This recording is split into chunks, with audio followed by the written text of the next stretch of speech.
France kandi imaze kuba imyaka n'imyaka bakanyurwa no kuyitegura ndetse Ziriya Philippe akambara amayo jaune bagakora celebration bazi ko atazagerana i Paris batashobora kugera Paris bajya mu byishimo byo kwishimira kwegukana Tour de France ariko ntabwo byigeze bibabuza gukomeza gutegura Tour de France kuko Tour du Rwanda ni rimwe mu marushanwa dufite y'u Rwanda make muyo dufite kuko kugeza ubu dufite Tour du Rwanda tukagira marathon tukagira tutarajyayo tugeze ku kibuga cy'indege mpuzamahanga kiri kubakwa mu karere ka Bugesera gifite aho hatangirwa serivisi z'abagenzi ku bibuga nini ya metero karegera ku 1,130 ifite ibikorwa bya check-in imigenderanire ndetse na gate ndetse n'ibindi byinshi giherereye mu murenge wa Ririma no mu bice bya Juru mu majyepfo ya Kigali hafi kilometero 40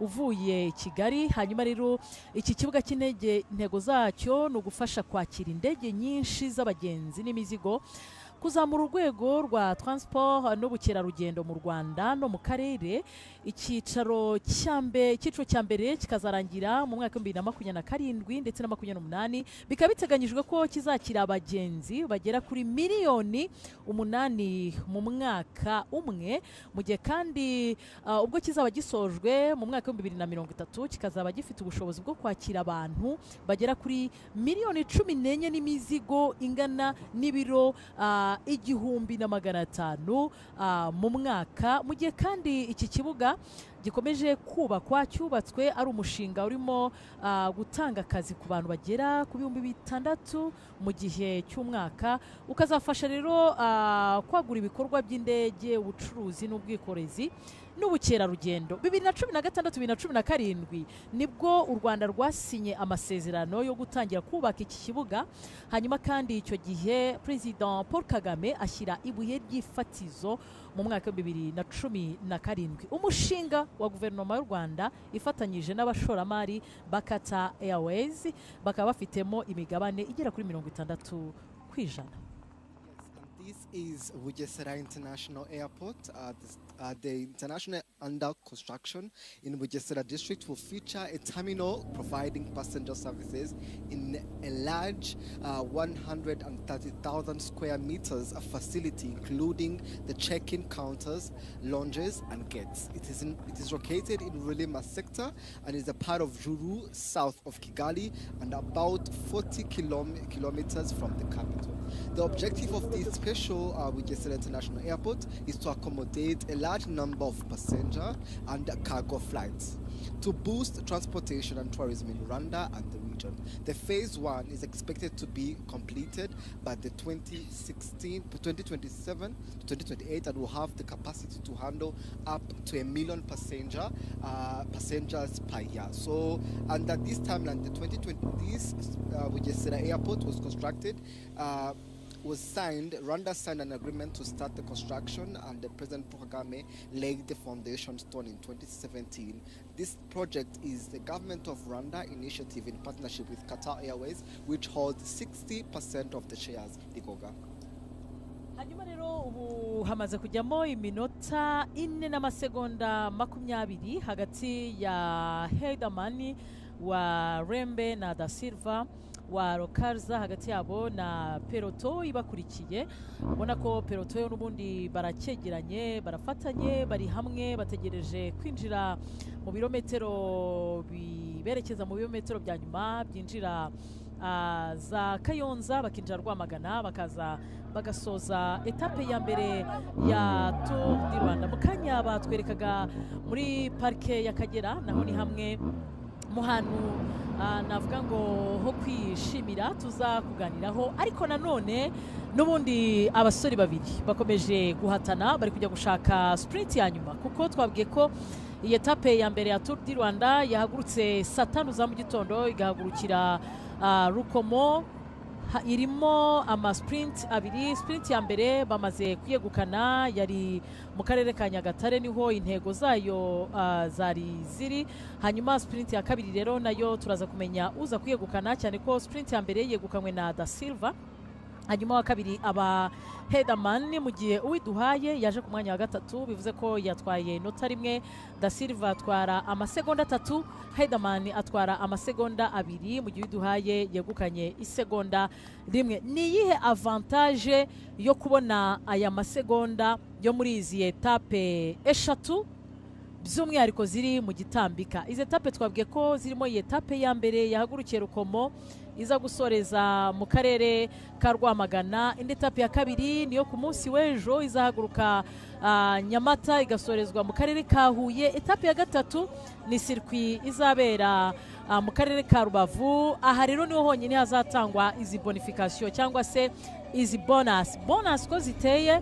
Mu muhanda wa mbere azabona amasegonda 3, wa kabiri amasegonda 2, wa gatatu isegonda 1, ariko noneho mu gusoza usoza ari uwa mbere abone amasegonda 10, wa kabiri amasegonda 6, wa gatatu abone amasegonda 4. Ayo masegonda rero araza guteranywa yose barebe ibihe noneho wa mukinnyi yakoresheje bahite bayakuramo mu bihe yakoresheje. Niyo mpamvu twafashe urugero ngo mu gihe haba ari uwa mbere akoresheje isaha imwe yarabonye n'amasegonda yo mu muhanda, hakiyongeraho nayo gusoza iyi etape, ashobora kuza kwisanga akoresheje nk'iminota 59 n'andi masegonda make akava kuri ya saha nk'igihembo cy'umukinnyi wegukanye ayo masegonda yo mu muhanda ndetse no mu gusoza, by'umwihariko kuri izi etape eshatu z'igitambika zifitemo izi bonus. Kuki batekereje bonus? No kugira ngo isiganwa ryihute. Mu bitambika niyo kuvuga ngo reka mureka agende jewe nsigare cyangwa twigumire muri peloto twicaye, ahubwo no kugira ngo isiganwa ryihute cyane ko aba basore bari imbere babiri Hedaman ndetse na Da Silva uko bihuta ni nako batuma na peloto iri inyuma yabo ibakurikira. Uyu munsi biraza kugorana ko twabona ugucikagurikamo kwa peloto kuko ni mu gitambika. Akenshi tubona gucikagurika kwa peloto abakinnyi basigaye inyuma cyane bitewe nuko tuba dufite etape yiganjemo imisozi. Nyamara ariko uyu munsi dufite etape iri mu murambi mu burasirazuba bw'u Rwanda, namwe murahazi ni igice kigizwe n'uburambi. Reka dusubize amaso inyuma rero turebe abakinnyi begukanye Tour du Rwanda kuva mu mwaka wa 2009. Umwaka wa 2009 umunyamaroc Jerul Abdi niwe wegukanye Tour du Rwanda.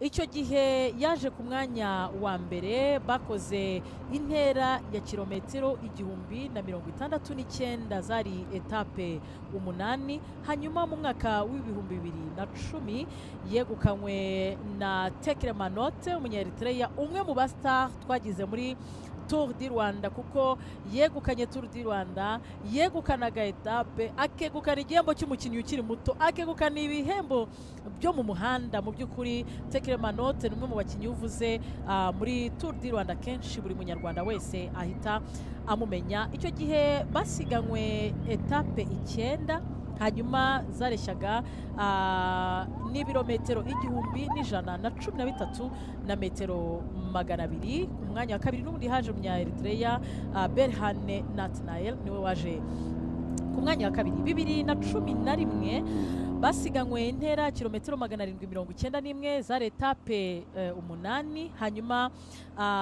Legena Kiel niwe waje ku mwanya wa mbere asiga abari bamukurikiye. 2012 umwanya wa mbere wasojeho umunyafrika y'Epfo Lee Dalen niwe wabaye wa mbere, basiganywe intera kilometero 894 na metero 800. Iki gihe basiganywe uduce 9, etape 9. 2013 waje ku mwanya wa mbere wegukanye Tour du Rwanda yari Gilles de Leston Dylan niwe wabaye uwa mbere, basiganywe intera kilometero 804 na metero 600, basiganywa etape 8. Hanyuma rero aha nibwo twatangiye kwinjira mu bihe by'abakinnyi b'abanyarwanda. 2014 Ndayisenga Valence aka Rukara niwe wabaye uwa mbere, aha basiganwaga intera kilometero 933, etape zari 8, akurikirwa na Nsengimana Jean Bosco nawe umunyarwanda waje ku mwanya wa kabiri. Hanyuma 2015 n'ubundi yegukanwa n'umunyarwanda Nsengimana Jean Bosco wari wabaye wa kabiri, ariko none wakurikirwa na Alleluia Joseph. Icyo gihe basiganywe kilometero 1069 muri etape 8. Umwaka ukurikiyeho 2016 n'ubundi Ndayisenga Valence yegukana Tour du Rwanda ye ya kabiri akurikirwa na Eyobe. Icyo gihe bari baje banakina muri ekipe imwe, nibyo twahoze duteramo story ya Dimension Data. Mu gihe Eyobe yashatse kumwataka ariko Valence arareklama avuga ati gute umuntu dukinana anyataka, birangira Valence yegukanye Tour du Rwanda 2017 n'ubundi yegukanywe n'umunyarwanda Alleluia Joseph, nabwo ahanganye na Eyobe ahanganye na Eyobe n'ubundi bakinanaga muri Dimension Data. gusa icyavuyemo niya nama nabwiraga yabereye mu karere ka Rwamagana hano, yaje kwemeza ko Alleluia ni ugomba kuba leader wa team Dimension Data. Icyavuyemo ni iki rero, nuko kuri etape yasorejwe kuri stade ya Kigali Nyamira kuri Pele Stadium hariya mu marembo baje hageze ari babiri, ariko Eyobe rero utwara etape Alleluia abo wa kabiri, anashimangira ko Tour du Rwanda kuko ayasigaye umunsi umwe. Alleluia Joseph nawe umuvuze yahiriwe na 2017-2018. Yego ko nyuma yaho ngaho yese ajya muri La Tropicale Misabongo ahita asinyamo ahita atwara La Tropicale Misabongo. Icyo gihe etape yatwaye ntabwo nyanyibagirwa uko yitwariye Mitsingi ahitwa Mitsingi. Nicyo kikwibutsa niho hano muri Gabon honyine zagace ko muri Gabon kamwe konyine. 2018 Tour du Rwanda yegukanywe na Mugisha Samuel, nanone akurikiwe n'Uwizeye Jean Claude. Wizeye asigaye mperuka bwa nyuma ajya muri Martinique. Wizeye nawe afite ukuntu afite imiterere myiza ijyanye n'igare. Mbeki siko nari naramwibagiwe. Niyo muri icyo gihe bakinaga ikipe yo mu Faransa kwa POCC, ari nabwo kuri etape ibanziriza ya nyuma yagombaga kuza ikazenguruka igasozwa kuri Miki, ikabanza guca ku Gisozi, ikazenguruka mu Karere ka Nyarutarama. Kubera inama yarayibaye ndetse n'ibintu Mugisha Samuel yatangaje i Musanze avuga ngo ni gute umunyarwanda yatakundi, Valence akisanga inama yakozwe iyobowe n'umuyobozi wa federasiyo atagomba kubaho kwatakana kw'abanyarwanda, ariko Valence asanga hari uburyo umunyarwanda yakatakundi. Nuko rero bari kuzamuka hariya neza bageze kuri Yerika. Valence yabajije David Lozano, umu-Espanyol wakinaga ikipe ya Team Novo Nordisk, waba umukinnyi ukomeye udashobora kwataka abantu. Valence yifuzaga ko David Lozano yataka, Valence akagenda nk'umuntu umukurikiye ugiye kugarura umuntu akagenda amereza. Gusa byagiye etape n'undi twari David Lozano, ariko byasaga nkaho byamaze kuba hamaze gusinywa amasezerano y'ubufatanye. Valence cyasa nk'ubivuyemo, ari nabwo umwanya wa kabiri utakazaga. Nibyo kugeza ubu hagati ya Da Silva ndetse na Hedaman hasigayemo iminota 4 ndetse n'amasegonda 10. Urumva ko bari kugabanya amasegonda. Hasigaye kilometero 70 kugira ngo bagere Rwamagana. Isiganwa cyari bisi. Turacyafite isaha n'igicano tuganira ku igare, tuganira ku rukundo twakuye mu karere ka Gicumbi tunyuza mu karere ka Gatsibo na Nyagatare, tukaba tukanyuje mu Kayonza, tukaba tugeze Rwamagana. 2018 rero nibwo abanyarwanda bahise bashyirwaho akadomo ko gutwara Tour du Rwanda, kuko ndabyibuka amakuru twayamenyeye mu gusoza Tour du Rwanda 2018, amakuru meza ahita asakara ko Tour du Rwanda igiye kujya kuri 2 n'igice kimwe. Nabasobanuriye ko Tour du Rwanda ya 2 n'igice 2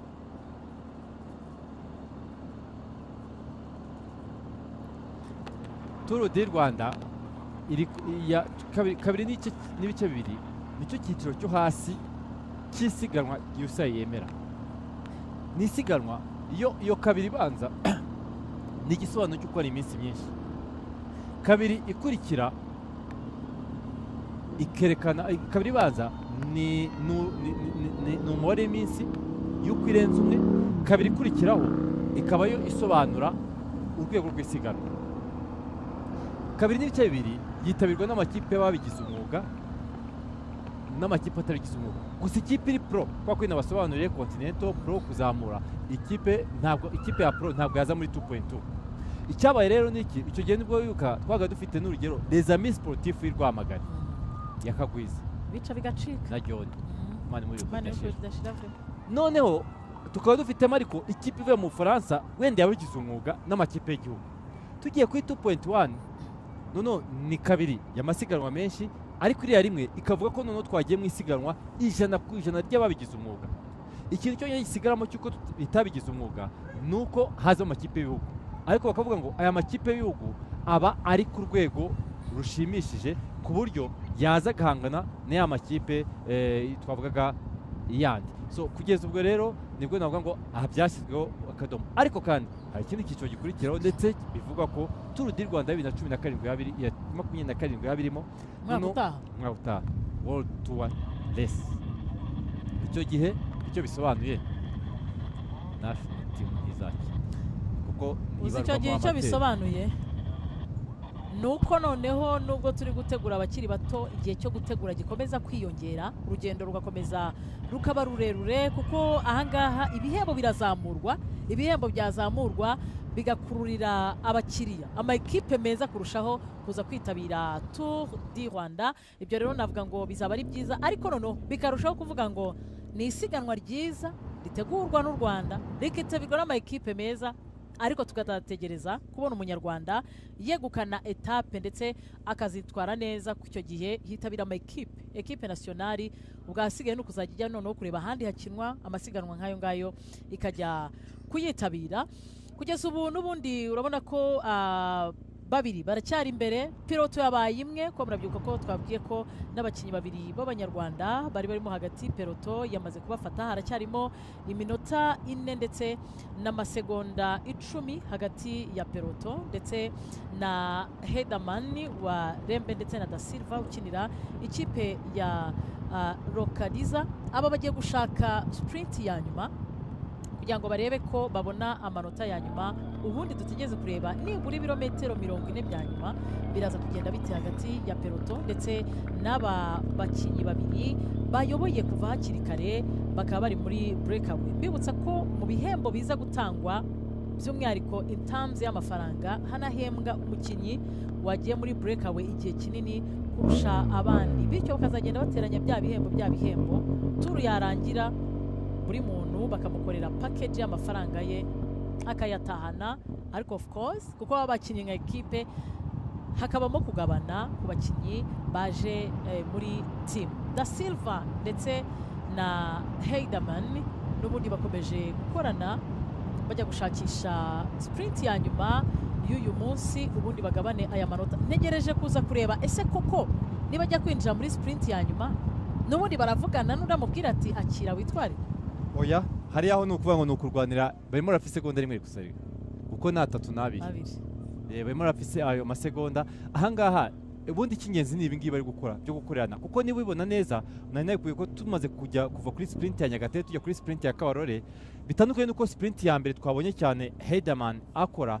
ubu none ko Enrique yakora Enrique ndetse akanamana n'imenyetso kumubwira ati gena ubonye ko iriya geste yo guhindukira asa nk'umureba no kumubwira ngo ngwino ufatireho ubundi buryo bwo kubwira umukinnyi ngo afate rore cyangwa se aze gukurura ni inkokora usa nk'uzunguza inkokora ukamutuma kuza n'ubundi ikipe ya NSN ikiri kudukururira kugira ngo dore ko ibe byagabanyuka abantu muri ku muhanda mwitwararike kuko hari aba bakinnyi bari kugenda hari amamodoka yaba ya karavani n'ahandi amategeko y'umuhanda arakurikizwa mutanga inzira niba abakinnyi baciyeho ntabwo ari ngombwa kuza kurunguruka kugira ngo ukurikire abakinnyi kuko ukurikira abakinnyi umuntu wundi waturukaga hariya yaba igare cyangwa se imodoka bikaba byagwa turi mu gice cyahariwe ubworozi bw'inka niyo mpamvu ubona ko hariya rwose borora inka banigisha imodoka ni ukuvuga ngo ushobora kuba muri bonasi baho umuntu wize imodoka ari amata icyo nemeza cyo ntabwo wabura perimi wanyweye amata waba wiga ukiva kuri vora kwa kuntu umuntu atanabyumva bakahita bakwakiriza amata y'iti amata y'iti so urumva ko rero umuntu aba ameze neza uyu musore rero turi kubona ni umusore witwa Heidemann akaba Miguel Heidemann akaba ava mu gihugu cy'Ubudage akaba yavukiye mu gace kitwa Tiye akaba rero yaraciye mu ikipe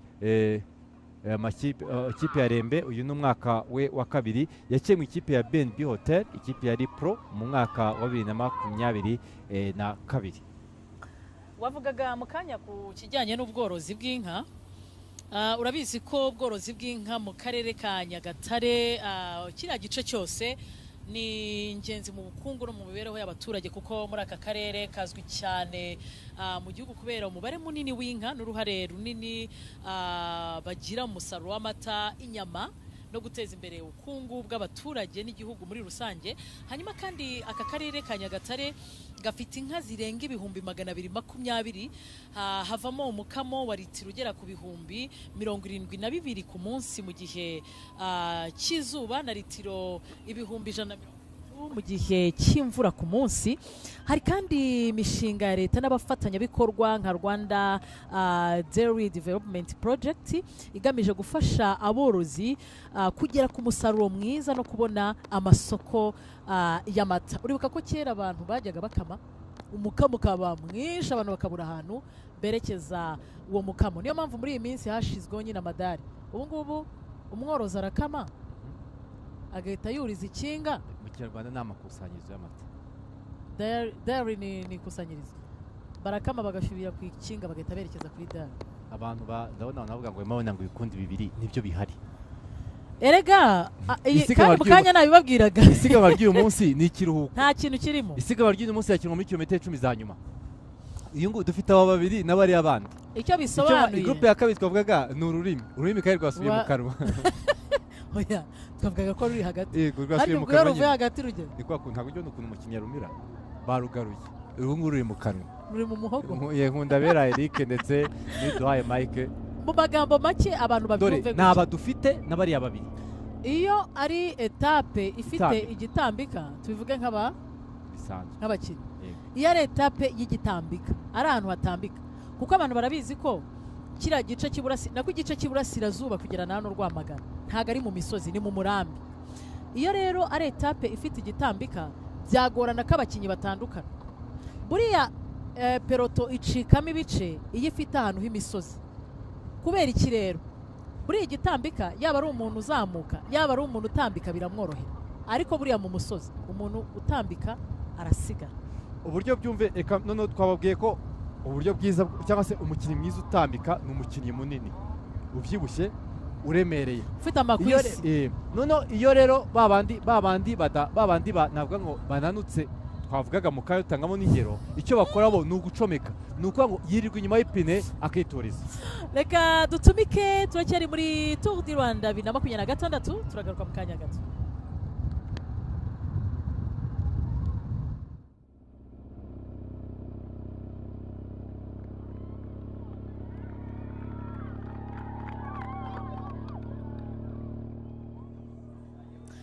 Nyuma yo gutumika twinjiye mu birometero 106, hanyuma hagati ya peloto n'abasore babiri bayoboye hasigayemo iminota 4 y'amasegonda yamaze kuvamo. Bivuze ko ubu ngubu Da Silva ndetse na mugenzi we urugendo barabukomeje, barubundi bagiye kwishakira ya manota. Urabona ko n'ubundi kuri tableau bamaze kwereka ko hagati yabo hasigayemo iminota 4. N'ubundi Heidemann ndetse na Da Silva tubategereje muri sprint ya nyuma ya Ryabega, ariko ubu ngubu muri ibi birometero iminota 4. N'ubundi urabona ko Umunyaritreya yagarutse imbere kongera gukurura kugira ngo yongere umuvuduko barimo gusiganwa, bongere bajye kuri cadence iri hejuru. Urabona ko ya minota yiberetse iminota 4 hagati y'abakinnyi bari imbere ndetse n'abakinnyi bari inyuma. Iyi rero ni parike y'Akagera, ni parike y'igihugu iherereye mu burasirazuba bw'u Rwanda ku mupaka na Tanzania, izwi cyane kubera ubwiza bw'urusobe rw'ibidukikije, inyamaswa nini, ibiyaga n'ubwiza bw'inyoni. Ifite ubuso burenga kilometero kare 1,100, aho 1/3 ari amazi kandi kigizwe n'ibiyaga, ibishanga n'amashyamba mato. Niyo parike yonyine mu Rwanda ushobora kurebamo Big 5. Iyo tuvuze Big 5 harimo intare, ingwe, inzovu, inkura ndetse n'imbogo, kimwe n'izindi nyamaswa zitandukanye zirimo impara, imparage n'izindi. Intare zagaruwe muri parike muri 2015 ziboneka mu gice cy'amajyaruguru ya parike. Hanyuma kandi inkura z'umukara arizo rino, inkura z'umukara zagaruwe muri parike mu mwaka wa 2017, hanyuma zisangamo inkura z'umweru biba rero igisobanuro cyiza cyo kubungabunga urusobe rw'ibidukikije. Hanyuma kandi nyine harimo inzovu, imbogo ndetse n'ingwe, izo zose ni inyamaswa dusanga muri pariki y'Akagera. Yes, those are some of the great animals that we do find in Akagera National Park. The Akagera National Park is Rwanda's only savanna national park, located in eastern part of the country along the border with Tanzania. It is renowned for its rich biodiversity, scenic landscapes, and large wildlife, and also remarkable bird life. So covering more than 1,100 square kilometers, nearly 1/3 of the park is made up of water, including lakes, wetlands and swamps, alongside railing plains and scattered woodlands. Akagera is the only place in Rwanda where visitors can experience the Big Five. What we mean by Big Five is lions, leopards, elephants and rhinos, and buffalo, as well as other wildlife such as trophies and so many others.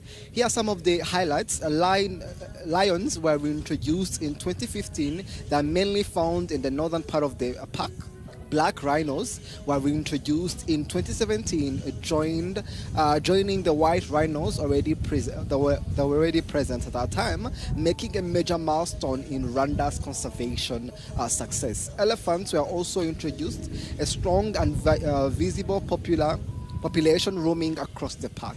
Buffalo commonly seen in the large heads, and leopards elusive yet present, completing the iconic B5 that you can experience in Akagera National Park. Also, as I said, is also known for its Savannah National place. So that is it from Akagera National Park.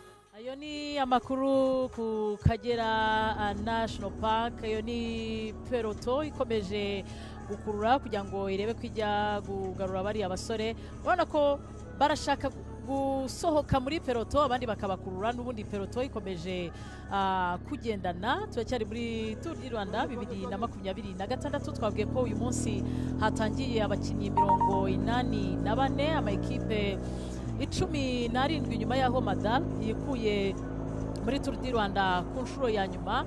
Dufitemo abakinnyi 14 b'abanyarwanda bari muri Team Rwanda, bari muri Benediction, bari muri Team Amani, ndetse akaba ari n'ikipe ya Benediction. Mu gihe ikipe ya kabiri ifitemo abakinnyi benshi ni ikipe y'igihugu ya Eritrea, ifitemo abakinnyi 13, ubwo nabo bamwe muri bo bari mu ikipe y'igihugu ya Eritrea. Hanyuma hari abari muri ikipe ya Istanbul, tukagira mo kandi abandi bakinnyi bari mu ikipe ya Meister, nabo bafitemo abakinnyi 2. Hanyuma kandi bakaba banafite umukinnyi mu ikipe ya Bike Eggs, aho hajemo naho abakinnyi 2. Rero niyo makipe kugeza ubu muri byo bihugu bifite abakinnyi benshi bitabiriye Tour du Rwanda. Gashi murebye ibirometero tugezemo birasa naho noneho amakipe yatangiye gucungana ku jisho kujya guhiga uburyo bagenda, kuko ubu turimo turitegura kwinjira muri kilometero 50 z'isiganwa. Ubu ni umwanya mwiza kugira ngo peloto mbere na mbere ibanze igabanye ibihe, no kugabanya ibihe noneho banatangire gufata position nziza mu muhanda bituma bategurira umukinnyi wayo. Abanyaritariya ntabwo baryamye, Asmara bari maso, baravuga bati abahungu bacu ni igihugu kigari. Uziko bahize abandi bantu bose kuri YouTube ni amadarapo yabo gusa bagenda, none barwanisha amadarapo. Murabona ko rero abasiganwa barimo turimo turajya muri kilometero 173, akaba bamaze gukora kilometero 115. Iyi ngiyo ni karavane rero, mukaya tugiye kuyakira. Karavane ni kimwe mu bice bikomeye cyane by'isiganwa, kimwe mu bice biryoshya Tour du Rwanda, kikaba kimwe mu bice byifashishwa mu buryo bwo kwamamaza no kumenyekanisha ibikorwa, yewe bakaba ari na bamwe mu bafatanyabikorwa n'ubundi ba Tour du Rwanda. Nababwiye ko turi buze kwinjira muri kilometero za nyuma tukavuga ku cyo twita firendiye, naho umukinnyi ajya inyuma y'undi. Noneho isiganwa, abakinnyi bose bakuzura isiganwa. Impamvu abakinnyi bose bizura isiganwa ni mu rwo kugira ngo bashake twita position. Ese niba nkinana rigoga ndi imbere yawe uri inyuma yanjye ku buryo nitwatangira ibyo kuvuga ngo uyaduha pesi uyaduha acceleration uyu nunde kurangajya gutsinda ku buryo biza ko hari umuntu ugenda uva ku murongo we atari kuvuga ngo umuntu arava kundi niyo mpamvu rero ahangaha ikiba ntabwo abakinnyi bose baza ngo bajye imbere haza abakinnyi w'ikipe ariko ni ikipe zifite ubushobozi mu kanya hano ku murongo turakira karavani nibyo bageze mu kilometero cy'110 hagati yabo harimo iminota 3 n'amasegonda 20 urumva ko ya ntera amaze kugabanuka hagati ya peloton ndetse n'abakinnyi babiri bari imbere barimo Heidemann ndetse na Da Silva. Izi rero ni karavane zirimo ziragera aho etape ya mbere iri busorezwe no mu karere ka Rwamagana hafi rwose ahangaha y'akarere ka Rwamagana. Hanyuma rero barimo barahagera barimo baragera ku murongo hari Visit Rwanda harimo Visit Rwanda ni Platinum ni umuterankunga w'imena Tour du Rwanda hari BPR hari kandi Momo hari BRD hakaza Prime Insurance hari Ingufu Gin hari Rwandair hakaza Inyange harimo Sensitive Group hakaza Volkswagen hakaza Rwanda Form harimo Asia Machinery hakaza Canal Plus ndetse na Amstel. Izo nizo karavane tugiye kwakira ahangaha hagiye gusorezwa etape ya mbere ya Tour du Rwanda 2023. Turabona karavane ariko hakurya murabona ko bakomeje guhatana. Birumvikana ni umwanya mwiza wo kwamamariza aba batetumye Tour du Rwanda iba ariko kandi tugakomeza no kumenya mu muhanda uko biri kwitwara. Ubundi karavane ihaguruka mbere y'amasaha 2 yuko isiganwa rigenda kugira ngo bakore icyo twita activation. N'urugero niba bari kujya bageze Kiziguro muri centre bagahagarara mu muhanda buri muntu akamenyekanisha ibikorwa bye ubundi bakomeza kugenda bagenda gahoro gahoro. Tour du Rwanda ku nshuro ya 18 Chekwanzi. Hours before the show and there's now arriving here in Rwamagana, getting ready to see the final winner. So that was a wrap up to the incredible Tour du Rwanda 2026 stage 1 from the Rukomo to Rwamagana. The riders gave us a thrilling showcase of speed, strategy and endurance. We saw the attacks from the very first kilometers, Team Rwanda, young talent stepping up, and at the same time the international team making their marks. This is the race. This was truly living up to its reputation as the African premier cycling event. So definitely stay with us as the Tour du Rwanda continues. 8 stages, nearly 1,000 kilometers, and plenty more actions to come. As you are seeing on your screens, the caravan is arriving here as we are in Rwamagana, waiting for the official to see who's going to be taking home today's stage. kabiri byabega itwawe na Da Silva n'ubundi atwaye ni sprint kuko Hayden n'ubundi aramukurikiye ariko ku mwanya wa gatatu no haje witwa Marti. Hanyuma rero abuze ni karavane zamaze kugera ahari gusorezwe Tour du Rwanda. Turabona BPR yamaze iribuze no kuba yambika umukinnyi watwaye sprint intermediate ubwo niyo Da Silva za kwambara. Yego nibuze kwa kugeza ubu Da Silva amaze kwambara jezi yabo akaba ari ubwa mbere bari muri Tour du Rwanda. Yego hanyuma kandi dufite yari BPR igitambuka. Yego ko ahangaha urebera ku bushobozi cyangwa se uko ibyabyitwa biba by'abaterankunga nako umuntu aba afitemo imodoka n'abantu benshi. Momo rero bo bakazahemba umukinnyi mwiza muto w'umunyafurika.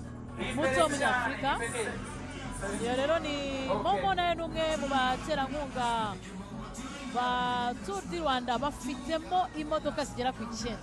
Ni uburemere bw'icyatanzwe. Mu gihe kandi ku rundi ruhande tubona Silva ndetse na mugenzi we Hayden bo bamaze kurenga n'ubundi. Navuga ko n'inshingano zabo ziba zirangije kubera ko igisigaye no gutegura uburyo bwo gutsinda kandi biragoye rwose ko imbaraga bakoresheje bakomeza gukurura nubwo batavuze ngo barahagarara ariko umwanya wa perezida no gukora urageze mukaba tubaza gutangira kubabwira ko ibihe bisigaye ari iminota 3 cyangwa se iminota 2 tugiye twegera Kayonza.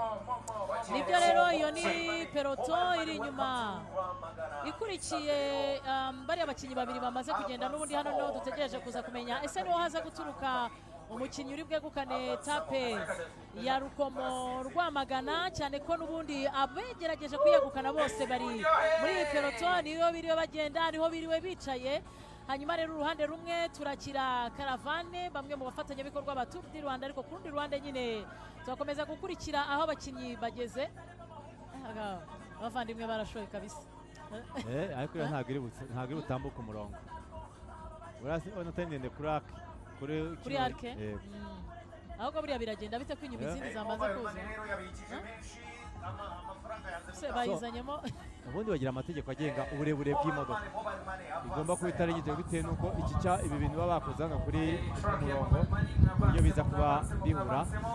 Turacyafite abakinnyi babiri muri breakaway ni Miguel Heidemann. Navuga ko kugeza ubu dufite umukinnyi watwaye sprint, dufite umukinnyi watwaye ubwo jezi zamaze kubona ba nyirazo ndetse na gasozi ndetse na breakaway kuko breakaway yindi yabaho ntabwo yarenza birabi ntabwo bishoboka bivuze ngo n'igihembo cy'umuntu wagiye muri breakaway cyane kurusha abandi uyu munsi n'ubundi araza kuva hagati ya Dasilva ariko se buriya Dasilva ntiyarushije Heidemann Dasilva akoze kilometero za nyuma ya Nyagatare ariko igice cya mbere cya Nyagatare kujya ku Nyagatare ni kilometero 70 nibwo dutangiye kubona na Dasilva akora bivuze ngo Heidemann ashobora kuba ari we uza guhabwa umwambaro muri babiri arahabwa umwambaro wa breakaway. Urabona ko ya modoka bigiye kuba ngombwa ko bayisubiza inyuma.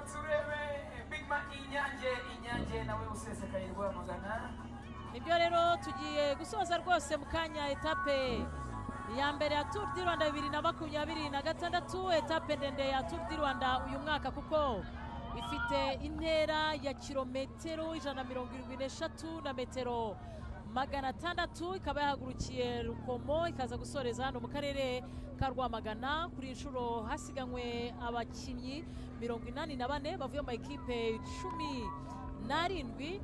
Uyu munsi rero nuza kudutangira kumenya ese ninduza kwegukana agace ka mbere ka Tour du Rwanda ninduza kwambara umwambaro wa mbere wa Tour du Rwanda w'umuhondo 2026 ese azakomerezaho kuko ejo n'ubundi tuzajya mu bitambika ubundi noneho challenges zizatangira kuri etape ya gatatu bwiza bihagurutse mu karere ka Huye yerekeza mu karere ka Rusizi mu burengerazuba bw'u Rwanda. Aba rero n'ubundi ni Dasilva ndetse na Heidemann bakomeje kuyobora iyi race bakomeje kuyobora etape ya mbere. Uyu muntu witwa Marti waje kwegukana umwanya wa gatatu yagiye kubahiga yasohotse muri peloto aragenda utya muri peloto wazaga yatatse ajya gushaka rya segonda rimwe kwego ko segonda rindi yafashwe nande umunyarwanda widuhaye niyo wari waritwaye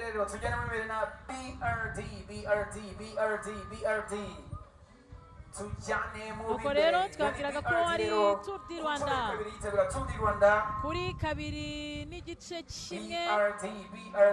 Hanyuma kandi mu bandi baterankunga turi kumwe nabo barimo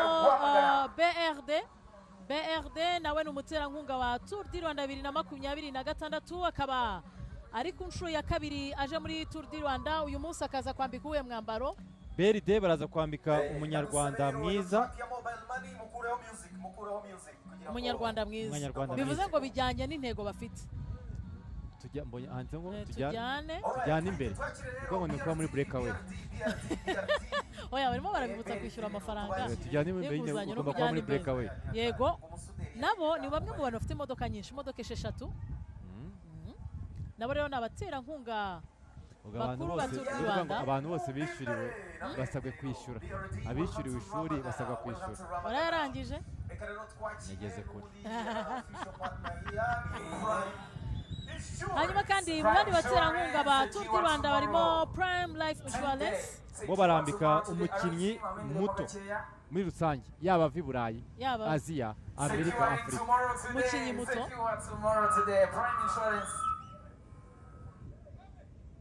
uwo nawe ni umwe mu baterankunga ba Tour du Rwanda 2026. BRD ni best sprinter ahubwo PPR niyo best Rwandan Okay, bikosore neza rero. ni ukuvuga ngo BPR umuntu wambaye BPR araza kuba ari umunyarwanda mwiza Munyarwanda. umunyarwanda mwiza BPR Aha. ariko BRD araza kuba ari Barahemba Dasinzi. Dasinzi. Umusprinteri mwiza. Umusprinteri mwiza, Ah. Hanyuma kandi mu bandi twakire rero ni Delight Hotel bafatanyabikorwa ba Tour du Rwanda. ku nshuro ya 18 Kigali Delight Hotel Kigali Delight Hotel Bogacari banza ariho yabaga Niho yaratuye. Kigali Delight Hotel, welcome to Tour du Rwanda 2026 ku nshuro ya 18 rero Kigali Delight Hotel. Thank you for being with us. Urabona ko peloto yatangiye gufata irange gusa Ensen negereje ikintu baza gukora mu ubona ko break wigeze ku cyaga cya Muhazi ahantu ushobora kubonera ikiyaga cya Muhazi ni uko bamaze kwegera hano umaze kurenga za Kiziguro na za ugiye kumanuka ujya Gahini no ku kimodoka ku kimodoka rero ni Ingufu Jean nawe numwe mu bafatanyabikorwa ba Tour du Rwanda mu cyiciro cya bronze araza guhemba nde Ingufu Jean baraza guhemba best breakaway ari naho twavuga ko amahirwe menshi ni Riderman niwe uza kwambika umwambaro w'umukinnyi wiriwe imbere ariko Bosco yajyaga avuga ngo niriwe ngo ndi jyenyine ngo njye barahema umuntu wiriwe imbere wenyine cyane ko bari babiri ariko ni uwatinze imbere anyunga kurusha abandi hanyuma kandi mu bafatanyabikorwa ba Tour du Rwanda barimo na Rwandair nayo ni bamwe mu bafatanyabikorwa ba Tour du Rwanda 2026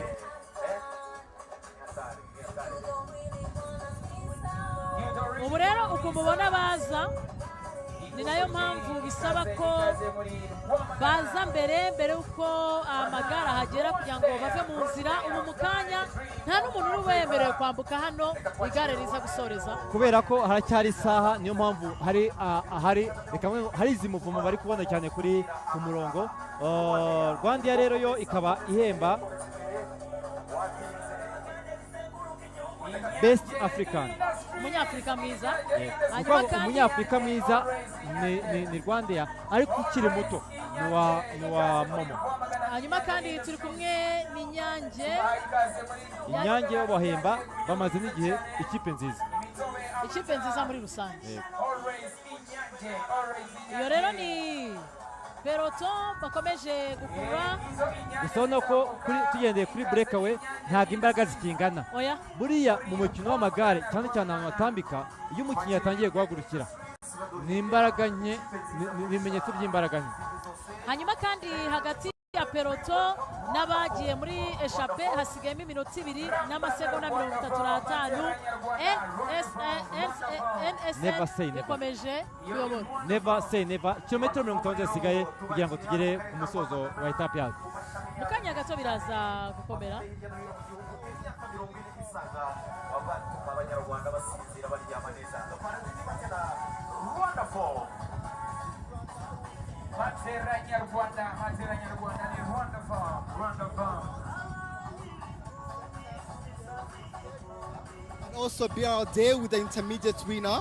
The best climber will be the sensitive group, but at the same time, the prime insurance will be giving it to the best young winner. So going on to the Inyange, they're going to be awarding the best team, and also Gufujin to the best breakaway, and to the BPR, the best rundown. And these are some of the jerseys that are going to be leading today. To Momo, it's going to be giving to the best young African, but at the same time, the best African comes from Rwandair. Those are the lead jerseys that are going to be given today from a different. So this was a thrilling caravan that is happening right now as we speak, as they're arriving here in Guamagana from different colors all the way coming from here. That is happening now. That is Canal Police that is arriving here at Guamagana. That's what has been participating, different colors that you're seeing right now on your screens. That is Amstel. Also arriving here where we are waiting for the rest, the stage 1 to be finishing today.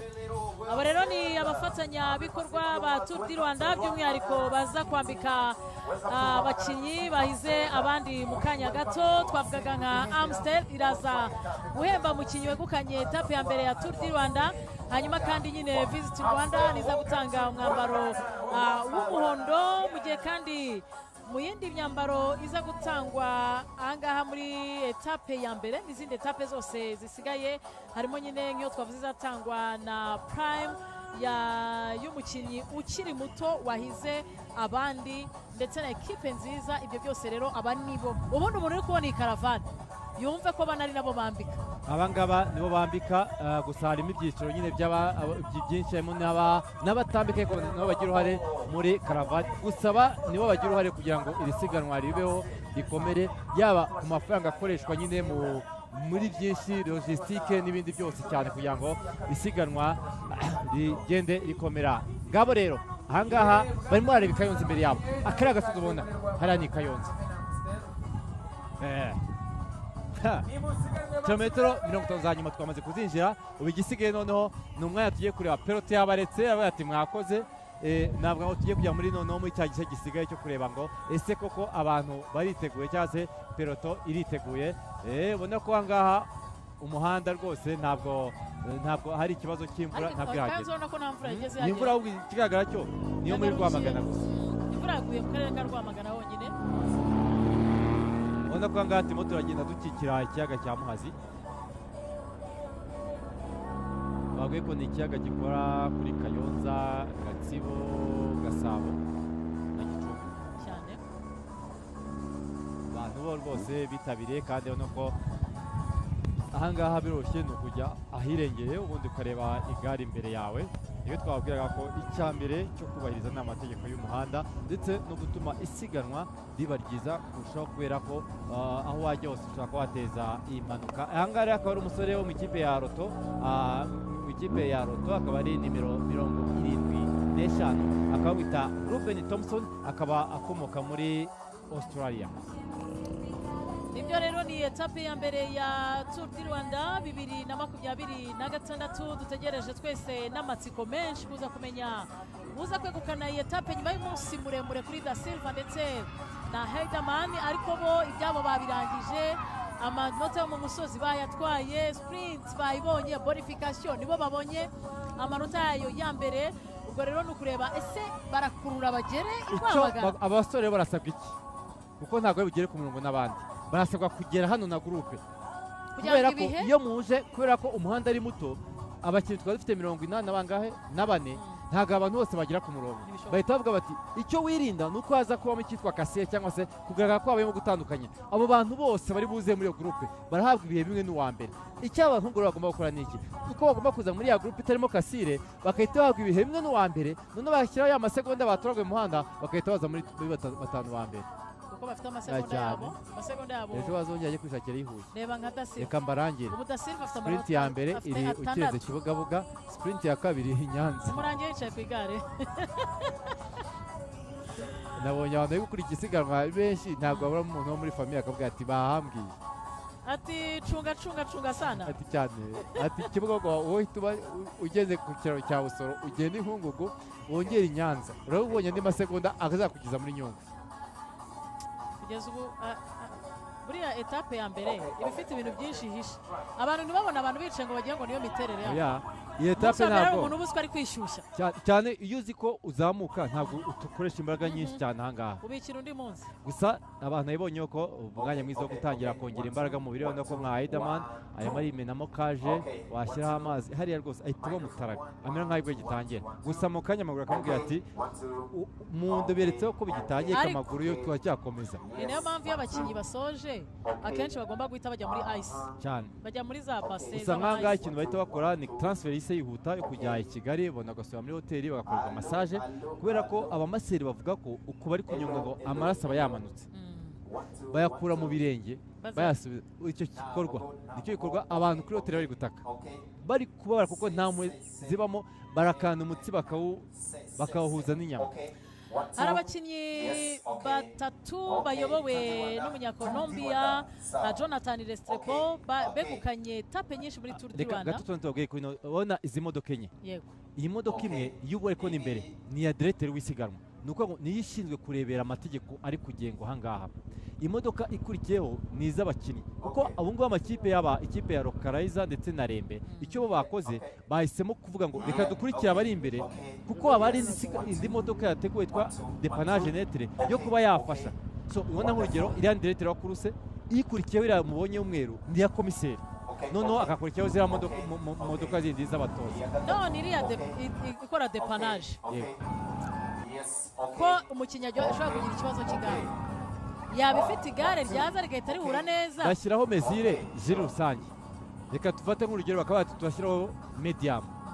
Icyo gihe uwo mukinnyi yaba akoresha igare yaba ari X cyangwa se ari small yaba akoresha igare rya medium kuko aya magare abarwa muri ziriya mezire z'imyenda small medium X medium bose bazayambara. Reka wenda tuzashyiraho medium kuko medium wa small size yayambara ariko kandi tunashyira wenda na XL reka byite gutyo ku buryo ubona nk'aya magare yawe urebye intebe y'amagare y'abahungu ntabwo ari kureshya kuko turashyira amagare muri byiciro bibiri ku buryo umuntu tumudepana noneho akaba agenda imodoka yo mu ikipe ikaza ku migare nyaryo. Yego nibyo navugaga ko rero mu bakinnyi bafite rokoro mu kwegukana etape nyinshi muri Tour du Rwanda bayobowe n'umunyakolombia Jonathan Restrepo wegukanye etape 7 akurikiwe na Metkel Eyob ndetse na Valence Ndayisenga begukanye etape za Tour du Rwanda inshuro 5. N'ubundi turacyari muri Tour du Rwanda muradutuma tugatumika.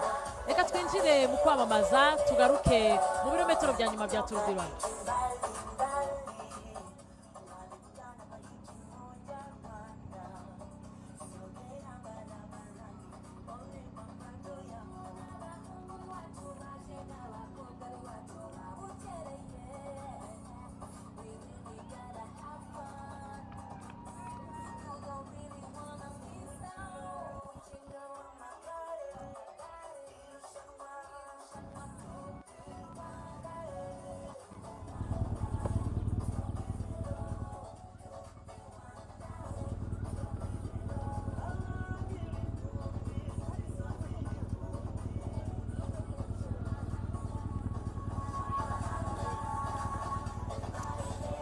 Nyuma yo gutumika twinjiye mu birometero biza kudetermina kwemeza wegukana etape ya mbere ya Tour du Rwanda 2026. N'ubundi ikipe ya NSN niyo icoboye peloton. NSN impamvu dukomeza kuyigarukaho mwibuke ko ari ifite Itmar yegukanye etape ya Tour du Rwanda 2024 yasorejwe mu karere ka Kayonza bikaza kuba umwihariko kuko Itmar ari umukinnyi ufite ubushobozi bwo mu kwigaragaza muri sprint kuko ni umuspecialiste muri sprint akahabwa amahirwe menshi kuko baraza kuba bavuye Kayonza basoreze mu karere ka Rwamagana. Yego ni kilometero zigera kuri 40 ziyongeraho ariko 40 ziyongeraho eko zidafite ikintu zihindura kubera ko ni uburyo ni ibice by'ibitambika ku buryo icyo ahindura hahindutse hari umurongo ariko imiterere y'umuhanda yo ntabwo igeze ihindura. Nibyo rero ngiyo noneho peloton iyobowe n'abakinnyi b'ikipe y'igihugu ya Eritrea ubu ngubu noneho niyo iri imbere. Gusa no kuno tugeze ahantu twegera mu mvura kuko twamaze tugeze twikwegera hano marazamuka berekeza Kayonza nibyo oya ntabwo aragera ngiye ngo bageze ku kimodoka icyo kimodoka cyawe ndakuza cyane ikimodoka rero bavugaga ku kimodoka ngira amatsiko yo kuzabona icyo kimodoka ariko mpageze abafana nakuze cyane nimwe mutuma kuko ubu turi gukina Tour du Rwanda harimo aba isiganwa rya AUAE ku muhanda hari ingamiye ariko hano hari umufana abahungu bavuga turi muri Kizigo cyane turi muri Kizigo babisomye ariko oya ndebye hari igiti mbonye turacyafite rero breakaway yamaze igihe kirekire kubera ko isiganwa yitangira twatangiranye abakinnyi 5 bagiye muri breakaway abo bakinnyi 5 bari barimo Mike Uwiduhaye ukinira ikipe ya Benediction Ignite twari dufitemo Miguel Heidemann ukinira ikipe ya Rembe, dufitemo Dawiti wa Mesa, Karaiza yari ifitemo Enrique ndetse n'ubungubu ukirimo uwo muri kubona wambaye umwenda w'umweru ndetse na Nkundabera Eric. Gusa uwa mbere wavuyeho ni Umunyeteriya Dawite. Nyuma bageze ku gasozi ka Gatsibo babiri bagiye batatse barimo Miguel ndetse na Enrique. Mike Widuhaye na Nkundabera basigaye hagati ya peloto ndetse na Breakaway. Gusa nyuma yaho Breakaway yabasize, peloto irabamira. Abahungu babiri bakomeje bonyine batwara amasegonda na sprint y'Inyagatare ndetse na uru ni urwibutso rwa jenoside rwa Kiziguro ruherereye mu karere ka Gatsibo intara y'Iburasirazuba. Ni rumwe mu nzibutso zishinzwemo abazize jenoside yakorewe abatutsi mu mwaka w'1994. Abatutsi benshi bahungiye kuri kiliziya ya Kiziguro bizeye kuhagirira umutekano mu gihe cya jenoside. Benshi barahiciwe mu buryo bw'agashinyaguro. Uru rwibutso rwubatse kugira ngo hibukwe abo bazize jenoside no gusigasira amateka nyayo y'ibyabaye. Kuva ku tariki 7 z'ukwezi kwa kane mu mwaka w'1994 kugera ku itariki ya 10 z'ukwezi kwa kane, abatutsi bahungiye kuri kiliziya ya Kiziguro bahageze babeshwa ko bagiye kuharindirwa, ariko barabareka bariyegeranya baragwira, maze ku itariki ya 11 Mata mu mwaka w'1994 barabica guhera ku isaha 4 kugera ku isaha 10 z'umugoroba. Bishwe n'interahamwe zoherejwe na burugumesitiri Gatete Jean Baptiste n'abandi. Abo bicanyi bari bahagarikiwe n'abasirikare baturutse Igabiro bazanywe n'umusirikare mukuru witwaga Majoro Nkundiye Leon wahoze ari umukuru w'abasirikare barindaga Perezida Habyarimana. Abicwaga batwabwaga mu cyobo cya metero 30 ubujyakuzimu kiri munsi y'amashuri abanza. Abo babaga bishe batwarwaga n'abatutsi bene wabo batishwe, bahagera nabo bakabatema, noneho bakabajugunya hamwe nabo muri urwo rwobo. Uvugwa cyane wari ku rwobo yica ni Rwamakuba Emmanuel wari muganga, Sekamana ndetse na Fidel Karangwa bitaga Gasongo, hamwe n'impunzi zari zaturutse Kiyombe. Urwibutso rwa jenoside yakorewe abatutsi rwa Kiziguro rushyinguwemo imibiri y'abatutsi 14,835. And that is Kiziguro Genocide Memorial. The Kiziguro Genocide Memorial is located in Gatsibo District, Eastern Province. It is one of the memorial sites where victims of the 1994 genocide against Tutsi are laid to rest.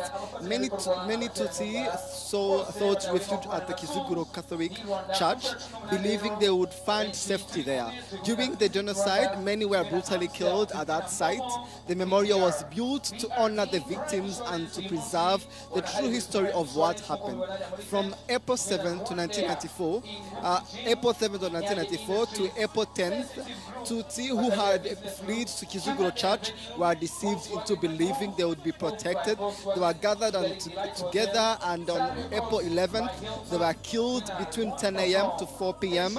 And the victims were thrown in a pit approximately 30 meters deep, located beneath the primary school ground. Those who were killed were sometimes carried by surviving Tutsi relatives who were then also attacked and thrown into the same pit. Among the most notorious perpetrators at the pit were Rwamakuba Emmanuel, a doctor, Sekamana, and Fidel Karangwa, known as Gasongo, along with refugees from Kiyombe.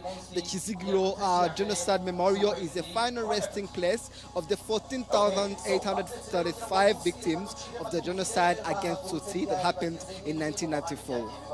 Thank you so much. Rero hasigayemo iminota 2 n'amasegonda 20 hagati ya Da Silva na Heidemann hamwe na Peloto, ariko kandi urabona ko NSN ndetse na Movistar bakomeje urugendo rwo gushyushya Peloto. Twababwiye cyane ku ikipe ya NSN tubabwira Eitima Enon, umunya Israeli ukinira ikipe yahoze yitwa Israel Startup Nation, ariko reka tubabwire ku ikipe ya Movistar. Ikipe ya Movistar ifite abakinnyi Sebastian Castro, akaba yari umunyakostarika w'imyaka 19. Bafitemo Jonathan Guaitibonza akaba ari umunyakolombia w'imyaka 21. Umuntu avuze umunyakolombia uhita wumva kuzamuka. Ndetse bafite Lucas Jackson akaba uyu ari umwongereza w'imyaka 18 kuko yavuze mu kwezi kwa 9 2007. Bafitemo Roger Pareta w'imyaka 19. Ahanga bageze ku rwibutso rwa Kiziguro. Reka tuganire ku muhungu witwa Philippe umusore wo muri no kipe ya Movistar uhabwa amahirwe yo gutwara etape kuza kuyanganira na Etimar Enon. Ni umusore witwa Philippe Novak ni umunyaceke wavutse ku itariki ya 12 mu kwezi kwa 11 2007. Akaba rero uyu ari umwaka wa mbere ari gukinira ikipe ya Movistar Development Team. Yavuye mu ikipe iwabo yitwa Cyclista Trivigilese. Uyu mwaka ujya gutangira ku itariki ya 25 z'ukwezi kwa mbere yakinnye Classica Comunitati Valenciana Grand Prix Valencia 1.1. Iri ni isiganwa riri ku rwa Tour du Rwanda ariko ryo ikinwa umunsi umwe. Akaba rero iri siganwa yaraje kuba uwa 19. Gusa ahangaha yitabiriye ino siganwa yakiniraga Movistar y'abakuru, ntabwo ari iyi Movistar y'abana turi kuvuga. Ikaba rwari urugendo rwa kilometero 200 bakinaga. Niba ikipe ya Movistar ibashije gupurasa neza uyu munyaceke, muze kwitega intambara ikomeye. Ndetse shite umukinnyi wa Beckett gusa ni gato nugukora hasi. ubonye ko nabandi Eritrea yazamutse, noneho ya Eritrea yahorezaga Mane kumwe isanzwe umwe adahagije izamura n'uwa kabiri. Ikindi cya kabiri rero ikindi amakipe atangiye guhunga, ni ukuvuga ngo kubera ko twageze muri za bagari zo gushaka imyanya, amakipe menshi atangira kuko hagwa b'inyuma bari kurwana no kuzamuka. Ibyiza no kujya gufata polisi imbere kuko kugwa imbere niwe waba ubyiteye ariko kosa ryawe. Ariko hariya hari n'igihe concentration y'umuntu, manque de concentration cyangwa se gusa umuntu ataye equilibre gato ari hagati. Ariko kariya ntacyo gatwaye, ni ukuhaguruka agenda kuko speed iri hasi. Speed kuko isiganwa rya ntagaze reka urabona uburyo cyane gap ariko yamaze kugabanuka. Eritrea yamaze kuzamura. Ndabona umusore wo muri Movistar wazamutse. Ubwo nabwiye ko ubundi etape nya Etimar Enon, ariko umukinnyi wundi uraho hafi wo kumuteza ibibazo ni Philippe Novak. Bivuze ngo Enoke ntabwo uri kumubara nubwo ari ufite etape ya mbere. Natwe etape arayibye nkuko yibye Kayonza cyangwa nkuko yibye ariko yibye abasprinteri Kayonza bahita bamwima mayo jaune. Ni ukuvuga ngo we icyo akora abanyaritare bavuga ko ngo barizirika cyane kuko buriya niba bikaniza Binyama za mu Rwanda yaje ari umugiremperi, ariko bageze ambwira ati ubushake ufite bwo kujya muri sprint hinduka umusprinteri, baramuhindura. Bityo rero Enoke ku ikipe Eritrea bafite niwe musprinteri bafite, ariko ubu ni umuzamutse kuko we afite izo mbaraga zo kwa yakiyangaza kuruta uko bwana Merewikudusi yabikora. Bamwita the Shark of Asmara. He's a shark cyane. ariko ni Kigali dufite shark. Shark asigaba heke. Shark yabiryo gose. Hana kwa mutwe. Shark asigaba heke koko. Orero ni Da Silva na Heidemann n'ubundi bari imbere, ariko noneho hasigayemo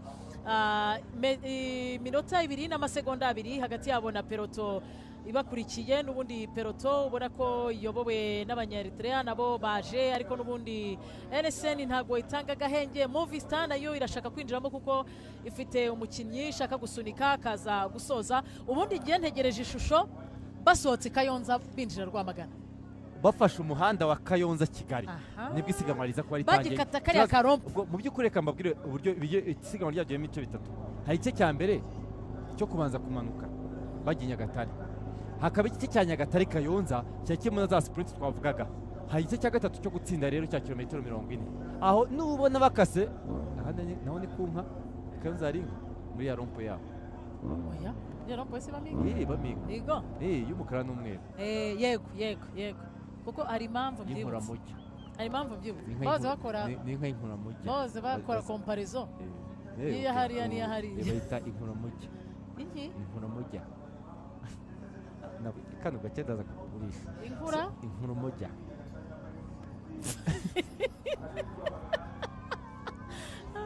Nta kintu nkuyemo. Inkuramujyi ni inka zituruka hakurya gato y'Akagera. Zitwa inkuramujyi. nagombaga kurya amasaha yakuze.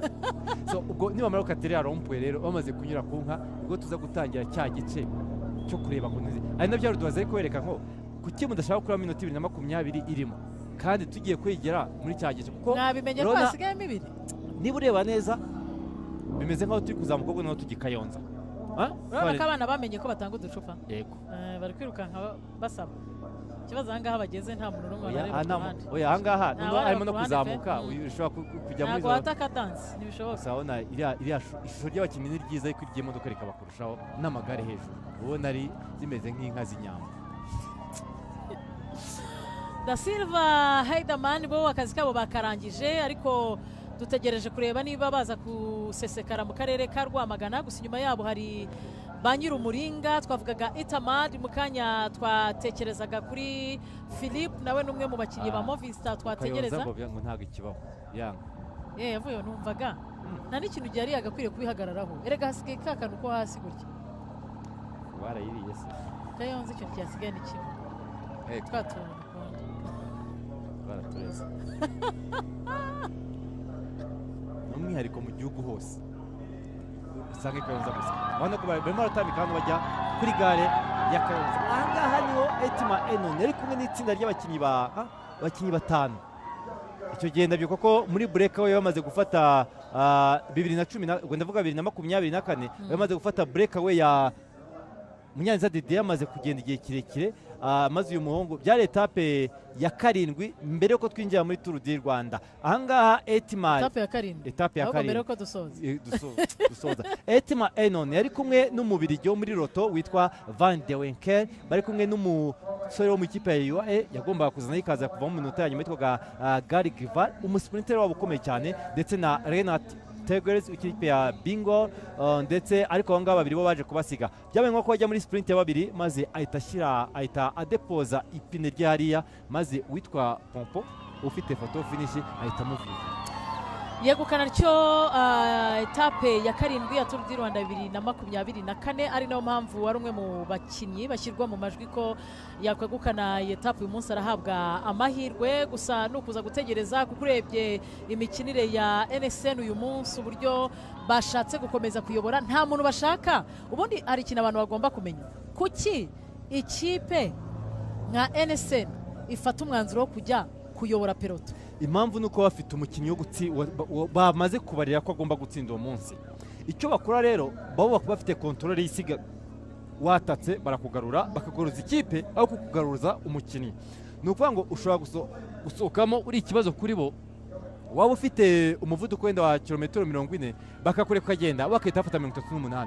Nukuvuga ngo iyo uhindukiye ukabona umuntu inyuma yawe bavuga uti ibyiza reka mutigeze tujyane kuko ko ntagashaka ko ngenda. Niyo mpamvu rero ariko twababwiye ko nubwo turi kubwira byose twabwira ko dufite ba Novak tubafite na Itima Enon ufite amapusantaje ari hejuru cyane gutwara iyi etape ariko Eritrea ifite Noke witeguye kuba yaca muri humye nkuko bikoze Kayonza. Niyo mpamvu abanya-Eritrea babiri bazamutse kuza gutanga umusada kuko urebye none aha Eritrea iri imbere NSN irakurikiye Movistar nayo iri hafi aho ngaho. Urabona ko dufite abakinnyi babiri ba Eritrea dufite umukinnyi wa NSN tukagira na Movistar nyuma yabo ariko noneho Movistar by Gosi mu myaka yashize ubwo ikipe ya Team Sky yari ikomeye cyane yaba Chris Froome ikora ibyo ishaka muri Tour de France n'andi masiganwa. N'ubu bantu bafite ikintu cyo kuvuga ngo twe ntitujya nta muntu tujyana muri breakaway. Twebwe abakinnyi bacu 9 cyangwa se 8 barakora umwe agakora kilometero 50 undi agakora 20 kugeza tugeze ku munsi wo gutsinda ku gihe cyo gutsinda tugasiganaho umurideri wacu n'ujya kumugezayo umuretana cyangwa se umuretana kuko bo barazamukaga ubundi wakora atake bakakwihorera bo bakahita ikipe yose izamura akadanse wafashe 40 bagafata 38 bakikomereza gutyo nkaho nta kintu uri gukora bakakugaruza. Urabona ko aka gace tugezemo ko Kayonza imvura isa nkaho yiyongereye paraporo y'icyo bavuyemo cya Gatsibo. Haracyarimo iminota 2 n'amasegonda 25 hagati ya Da Silva ndetse na Heiderman bakurikiwe nyine n'iriya peloton itigeze icikamo habe namba yagendanye kugeza binjiye. Urabona ko bashobora kuba bageze muri bya bice byawe wicara gutekereza ndabona bifitanye isano ku kimodoka nabonye uzi muri uno muhanda kandi ariwe wahavuze inshuro nyinshi ntabwo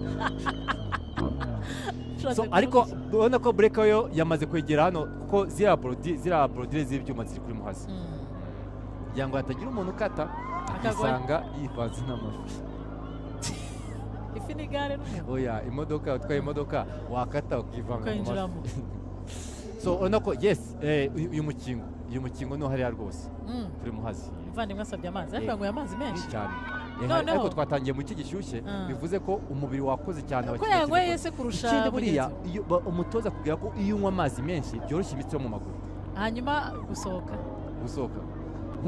akavura kaguye naho bihita birangiriza rimwe imvura iteyongeramo amazi atera ibiyaga bayita imvange bayita melange homogene.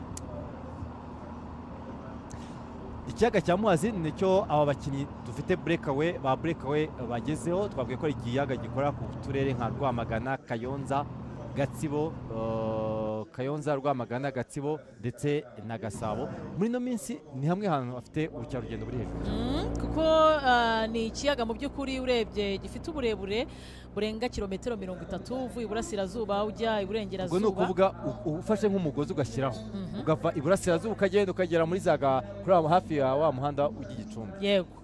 Hanyuma kimwe mu bikigira cyiza ni imisozi gikikije n'amazi atuma atuje kuko nta temba. Urabona ukuntu ameze no mu ishusho buriya Kivu kiratemba ku maso ntibigaragara ko urizi ko gisohokera muri Rusizi gutyo kimanuka. Ngewe cyarakaye urabibona ngo kijye kirakara ngo kirarakara niyo mpamvu gitinya mu by'ukuri ikiyaga cya Muhazi ni hamwe mu hantu hafasha n'abantu bahaturiye kuko haberamo uburobyi bw'amafi bikanorohereza transport kuko umuntu igatsibo ahita amanuka mu bwato bwe akahita yikoze Rwamagana, abantu bakaroba abantu bakuhira. Yego cyane cyane buriya hano hafi ya Muhazi niho hari ubuhinzi bw'indabyo cyane mu Rwanda. Peloto imiraza Peloto iyobowe na Eritrea ni bande rero. Eritrea ni Enoke Murobrahan, Eritrea ni Merawi Kudus. Aba babiri bafite Tour du Rwanda ebyiri, umwe yatwaye 2019 Merawi Kudus, undi Enoke atwara 23. Bafite na Homzirai yatwaye etape iheruka yavaga mu karere ka Nyanza isoreza kuri Canal Olympia, bakagira n'abana bato kubahigira harimo Nathan Medani ndetse na Yafet Murwet. Reka ngore ku mugabo witwa Solomon Samson. Uyu mugabo gemuze kuva mu 2013 umutoza wa Eritrea. Nta windura ikipe itsinda. Nese hari ikintu ushinja Eritrea tugiye kureba ama equipe yitabiriye Tour du Rwanda. Bari muri Turkey. Kuko bari muri Istanbul. Bafite ikipe bari muri Bike Aid. Bafite abakinnyi nanone wajya kureba. Bitabira Tour de France. None se wajya kumuhindurira. Bafite Binyamu umeze neza twajya ntsizi cyane. None wajya kumuhindurira iki ko bose baca mu biganza bye. Bavuga ko Yasimara iyo bakoze isiganwa kwa kundi amasiganwa asanzwe yitabirwa n'abantu nka 400. Igare ni umuco wabo wavuye rero. Uriya bavuga ko abanya Ethiopia abataliyani ni bamwe abantu bafite umuco w'igare. Abataliyani buriya baraje kimwe na Ethiopia kari agace mu gihe baje kubakoloniza babasigiye igare. Uko buriya bavuga ko umunyaritrea wa mbere yitabiriye imikino olympique muri hafi muri 50 gutyo. Urumva ko rero imikino olympique mu igare, urumva ko rero n'abantu bafite bamaze kumenyera ndetse n'ubuzima bwabo. Bavuga ko ubuzima bwa Eritrea bumeze nko mu Bugesera, ubuzima bwabo bushingiye ku igare. Abahungu rero iyo batwaye Tour du Rwanda gutya hahita bavuga bati uyu munsi bazaba bageze hano nta muntu uzagenda n'imodoka, muzabanze mureke twakira intwari zacu zivuye mu Rwanda zibanje kwereka abanyarwanda ko tuzi igare tukaba tunayoboye Afurika. N'ikimenyimenyi abantu bibuke ishusho ya 2023 Enoke kwirebero 2010 Tekremanota agera Eritrea. Rekana na Tekremanota birabyishimo byo kuri Canal. Tekremanota yabaye umuntu udasanzwe muri Tour du Rwanda kurusha n'abandi bakinnyi b'Abanyeritrea. Ahubwo ndi kuvuga ejo bundi muri 23 birori byabereye hari ubu ni ukuvuga ngo etape zize Kigali Abanyeritrea bazaba umubare uzabona kuri finish uzaba ari umubare mwinshi uhagije cyane kandi rwose baba bafite morale. Indirimbo baririmba bazuriyeho n'abakinnyi mu gihe cyo sinzi kugeza ubu natwe dufite indirimbo z'abafana baririmbira abakinnyi magare twaririmba Tour du Rwanda. So abo ni Abanyaritrea ariko twabwiye ko hari abandi Banyeritrea nka Berihan Nathanael ndetse na Ayob Metkel. Awet Aman ndetse na Grimey Mewel bo muri Istanbul team. Iyi ngiyi akaba ari ikipe yo muri Turukiya, ndetse abandi banya Eritrea dufite no muri Beked harimo Abtayeb Yowe ndetse na Dawid na Yeman Even ukinira iyi kipe. So abo ni banya Eritrea dufite, abandi nabo muri Meisar barimo Dawid ndetse na Mihari. Cyangwa muri Meisar mbona ntago batanga umusaruro cyane nk'uko tubona mu bari muri izi ekipe zindi zitabiriye Tour du Rwanda. Breakaway baragiye Lore nziza ahanahana umwe akanyonga. Bano basore babiri bagiye bagize amahirwe ko bahuje karagiteri. Urumva umwe nimba ari mwiza muri time trial azi kwitwara, noneho undi amenyereye gukina bike 8 afite imbaraga nyinshi, mountain bike. Kandi ubundi mountain bike buriya rega nta team wakiba mu nyinshi. Urabyimenya bivuze ko ari umuntu ufite imbaraga zo kwitwara. Muri make barasaba bahuje. Navuga ko peloto yakoze ikosa ryo kubaho uyu mwanya wose bakaba bageze muri nubwo peloto ndi kwibona izamuka yigeze Kayonza, ariko nubwo yagiye Kayonza ntago breakaway iragera hehe mu mujyi wa Kayonza. Bivuze ngo peloto bayita gute kano gace kano hakurya mbere yo kugera Itsinda Nyagatovu. Nibagera Nyagatovu peloto iti bashiririza ibakarange ibarure bashiririye. Ubundi ibyago byabo nuko peloto iri gufata umuhanda nyirizi. Ubundi peloto bategereje umuhanda batuje, ariko peloto niyinjira mu muhanda nyirizi. Kuko urabona ko ngino urabona ko umuhazi kimoto yizenguruka, none twamaze no kwambuka kakantu ko hasi kameze nk'ahantu umuhazi yasaga nk'aho yambukira hakurya, noneho tugiye kujya kuzamuka n'utwekeza kuri gare ya Kayonza. Aha niko kazamuka kanyuma gasigaye kilometero 40 zose ziri kuri nivo. Urashyiraho nivo y'amazi, nivo do neza ngo kakagwamo neza. Muri utuzi ngo tutari kunyeganyega baba bakubwira ati hano bubatse neza, biba byahuye. Aho rero umuhanda uvi Kayonza utambuka Nyagatovu ufata Tsinda ukagera ahangaha ushyiraho nivo do, hararinganiye ku buryo n'umwanya mwiza wo gukora. Gusa ubona ko iyo umuntu atangiye gusaba amazi n'utu tuntu tw'umuvoma two kujya ku modoka n'umunaniro. Cyavandimwe sinakubwiye yawe pe. Yagize amahirwe ko imvura yaguye ntago uyimenaho amazi. Ari kuyanywa. Umuvandimwe wundi ari hafi aho ngaho. Wona none reba ahangaha byageze ahantu uvuga bati twabaye umwe, kuko no kumutoza atanze umutoza wa Rembe atanze jeri kuri Localize. Tanze biryo. Kera rero ngo byabayeho ngo Argentine yaba Maradona ajya gukina kwa kuntu umuganga yinjirana amazi mu kibuga yabaga afite amacupa amakinzi arimo utuntu ngo dusinzirize. Bakabwira bati rero we waza yo mwese mu yego ubururu mubwirinde ubururu bwaza bakahitaho ikipe yajya gutera umupira. Amazi sinayasomaho nyine, njya mbona abakinnyi bajya kuvura umuntu nawe agaterura mu ikipe itari ahantu wagiye gusaba amazi. bambwira ati wabyihoreye ejo bagiye gusaba amazi bambwira ati oya ati ariya yihorera, ahubwo sinzi ahantu bagiye mbona bazanye ahubwo ari yari uyizeye. yewe nameze byose ko ari kimwe ko ntazaramba. Iyi rero n'ubundi ni breakaway irimo abasore babiri Heidamani na Da Silva bagize umunsi muremure wo kujya muri breakaway, ariko ubu hasigayemo iminota 2. Amasegonda 20 avuyemo ntiturafata ibirometero 30 bya nyuma. Ubu turi mu muhanda wa gatatu wa kabiri, kuko twavuye mu muhanda wa Gicumbi Nyagatare, no turi mu muhanda wa Nyagatare Kayonza, dusigaje umuhanda wa Kayonza Kigali, ari nawo uza kuba. Reka tuye cyapa ni cyakangahe rero. Icyapa ni cyakangahe kuko ikibi n'ibyapa bishyirwa mu muhanda kugira ngo bize gufasha abakinnyi kujya bamenya ngo tugeze hasigaye kilometero zingahe, kuko urebye mu by'ukuri yakombye nka hano tuba tutangira ku birometero bya 30, 20, 10, 5, 4, 2, 1 umurongo. Kuko erega baba basupoza ko harimo abantu batahazi abenshi ntago baba bahazi, kuko baba bafukoshe za Google Map ntago ziba zihagije. Wenda nkangaha iriya ni yakomunikasi ati ntababeshye yewe ibyanjye nabirangije. Umuntu uri kunyonga singe ubundi Da Silva amacini Henrik Da Silva ati uri kunyonga singe, ariko muze kunyihangana ese ibyo mwamye sinabikoze bati wabikoze ati reka mbe nkomeje gahoro gahoro mwansanga imbere.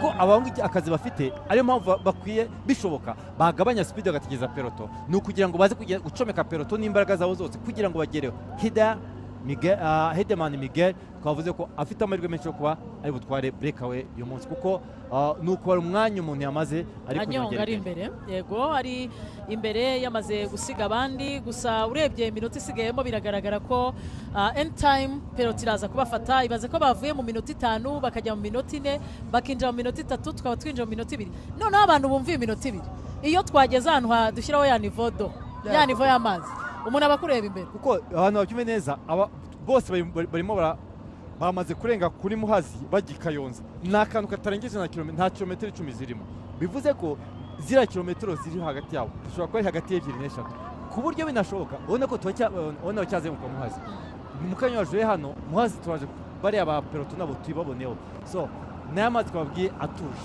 Muhazi nziza Muhazi ifite amafi ajya buriya Muhazi ibamo ikihe gisimba crocodile ya boga nta kibazo crocodile ntango nibamo muri Muhazi habamo ingona ariko ubundi ruhande hari igihe nambutse hakurya baratubwira ati mwe muretse iratashye igira isaha kumva birakubise ikabati irambutse noneho bari ahantu bari atubwira ati reka datubu yarenze igeze bari abantu baturage beza kandi twabonye ko turimo turaza twerekeza mu mujyi wa Kayonza ubwo wabi Kayonza tubasuze kandi tubabwire ko igare rije ni umwanya wawe guhagarara ku muhanda ukareba igare nyuma yo kureba igare ugahita ukurikizaho rero no kuba wahita usubira mu rugo ugakurikira isiganwa ikibazo wabashutse babwira ngo bicare barebane kugira ngo bicare birebe aho kugira ngo baze ku muhanda aba rero ni abakinnyi babiri n'ubundi bakiri imbere iminota 2 niyo ikiri hagati yabo na peloton iyobowe n'abakinnyi bo mu gihugu cya Eritrea ndetse n'ikipe ya Movistar baraganira barahererekanya n'ubundi kugeza ubu twinjiye muri kilometero 25 za nyuma hasigayemo umunota n'amasegonda 45 isiganwa ryaje ubu noneho Peter Sagan umwe mu basprinteri beza twagize ari rimwe yavuga ati ibi bisiganwa dukina byacu by'abasprinteri dukina kilometero 1 mujye muza dusoza bati tuzajya tuza ryari ariko buriya Sagan usibye iriya miterere niyo kuvukana gusa cyangwa yongeyemo n'umwitozo yafite mu mwitozo kuko yatangiye amaze gusaza avuye muri road yagiye muri mountain bike na gravel yigeze kugira Tour de France nziza mayo jaune mayo vert ayikoresha icyo ashaka ndetse rumwe mu ba ambassadeurs ba championnat y'isi yabereye mu Rwanda 2025 uko wenda byukari Tour de France yatangiye Peter Sagan akora ka geste yo kuvuga ko 25 championnat y'isi izaza i Kigali ahita atumira abantu ibirometero 25 rero bya nyuma bad boy twagize mu Kigali bad boy Peter Sagan nakundaga imiterere n'igare ko y'abana byari mahwi rwose byari bigoye ukagira ngo isi niye ariko nanjye buriya nzi ko ndi umusprinteri naza nkatwara ya 3 nashaka bagiye ngo Karongi Rubavu ukigo yicare aho nyuma mu musozi garuga nanasaba umutoza nkajya muri bisi yego birangiye ahubwo ikikora wirirwa wicara inyuma tuje ubari ibihe uko ari cyo twita time limit bakora nk'iyo etape utabandona etape oya kugira ngo udakereza abantu ko muhanda abandi bantu bakeneye kukoresha bakora nk'iyo etape ushobora gusanga bavuga ngo hagati y'uwatsinze n'umukinnyi wa nyuma agomba kuba atarenze iminota 10 uko nibitambika umusaza wita uko bitamo vende icyo gihe tuta igari yawe tashima tavuga ati wowe uratashye byarangiye ntabwo ukomeza ubwo ibyo abantu banabimenye mu mukino w'amagare kugira ngo ya masaha basetinze igihe baza kurekura umuhanda kuko abantu barabizi ko ubu umuhanda ufunze kuva saa 4 za mu gitondo wafunguye kiriya gisi cya ruguru aho bari kunyura muri tafungura ubundi wagombaga gufungwa saa 4 kugera saa 9:45 mu rwego rwo kugira ngo ibyo bihe bikoreshwe bashyiriraho abakinnyi igihe ntarengwa cy'uko ugomba gusoza niba mbere asoje nturenze iminota 10 utaraza nk'itambika mu misozi ho birahinduka ko umusozi uburyo abantu bakaba bati ntimurenze iminota 40 iyo wibeshye rero munsi kuri liste bahita bandika ngo DNF did not finish bikaba birarangiye buriya abantu bazareba wenda niba bajya babona results z'amagare tugeraho DNS did not start bitewe n'uko waryamye ukajya kutameze neza kandi iyi etape ya mbere wasoje abantu bakuteze kuzaza kuri etape ya kabiri tukagira did not finish ariko tukagerayo did not finish iyo yaba yayitangiye yajyamo hagati bikanga yagwe n'iki tukagitwa OTL out of time limit bye bye twagutegereje turakura kilometero 25 za nyuma isiganwa ni umunota n'amasegonda 45 breakaway igerageje kongeramo gatoya nibyo hanyuma n'ubundi isiganwa riracyayobowe n'abagabo babiri Da Silva ndetse na Heidemann nibo bakomeje kuyobora isiganwa nibo bakomeje kuyobora etape ya mbere ya Tour du Rwanda 2026 etape igiye gusoreza iwabo w'igare kuko aka karere ka Rwamagana kazwi umukino w'igare niho Rukara yavuye hirya bari guturuka kwa papa wa Muza iri kuri gukina ikipe ya Man turatsinze Emmanuel Ndayisenga Valence yamuvuze twavuze Bambeki twavuze Barene twavuze Hadi no hakugiri twavuzemo ba Girubuntu Jean d'Arc ubu bafite n'aba Jazira na Jazira n'uwabo undi muntu wo muri Rwamagana tutaragi Kayonza Rwamagana Mafieri wanje ari Adrien mukuru wabo Mafieri wanje smart boy kwa Adrien namwibuka mukanya Kayonza aho igare ryo kunyura ni kuva kwa hariyo mayo jaune na Gahemba papa Barnabe na Gahemba Barnabe murumuna wa Rero Joseph ubu bafite murumuna wabo nari kuzamuka uri gukina mu myaka 19 utegereje kureba urwego rwe niba zazi twibagiye gute mwishwa wa Adrien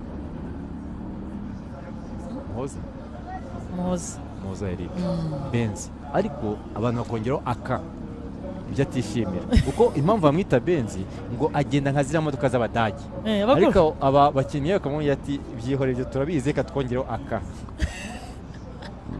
Benz gusa basanze atabibyaza umusaruro haba bagafite fresheri kuva mu mutwe aramukanye na Timamani Jessica yambaye kangahe Moza yambaye 141 yambaye 141 buriya papa we yakinnye Tour du Rwanda ya 48 akina na 49 na 49 akina na 90 kumwe na Mparabanyi nawe ni umushampiyo dufite mu Rwanda yatwaye Tour du Rwanda ya 90 mu gihe cya 40 iyo yabanje mwe yatwaye na Dengingoma ibirometero 20 bya nyuma kugira ngo tumenye wegukanye etape ya mbere yahagurutse Rukomo ije mu karere ka Rwamagana Kayonza yatubereye kure pe Kayonza yabaye kure ariko niyo etape Kayonza twiteranyije Muhazi ya Gatsibo yandi umuntu abonye muri Gatsibo kuko ukuntu basa n'abazenguruka nano urenze ku kimodoka na Gahini kubona ko turacyari muri mu mafamu yandi yegereye hano hafi ya Kayonza ariko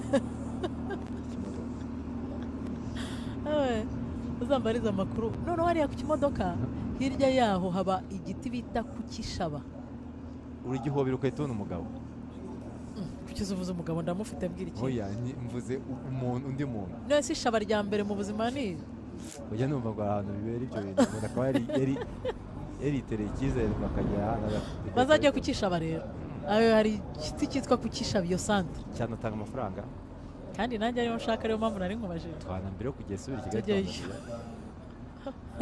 kilometero 20 za nyuma twitega ikiro muri kilometero 20 za nyuma kilometero 20 za nyuma turaza kubona ya makipe twabwira ko ari buze kurwanira kuba yose yayobora umuhanda kugira ngo bifashe abakinnyi kwipozisiona kuko mu Rwanda mbona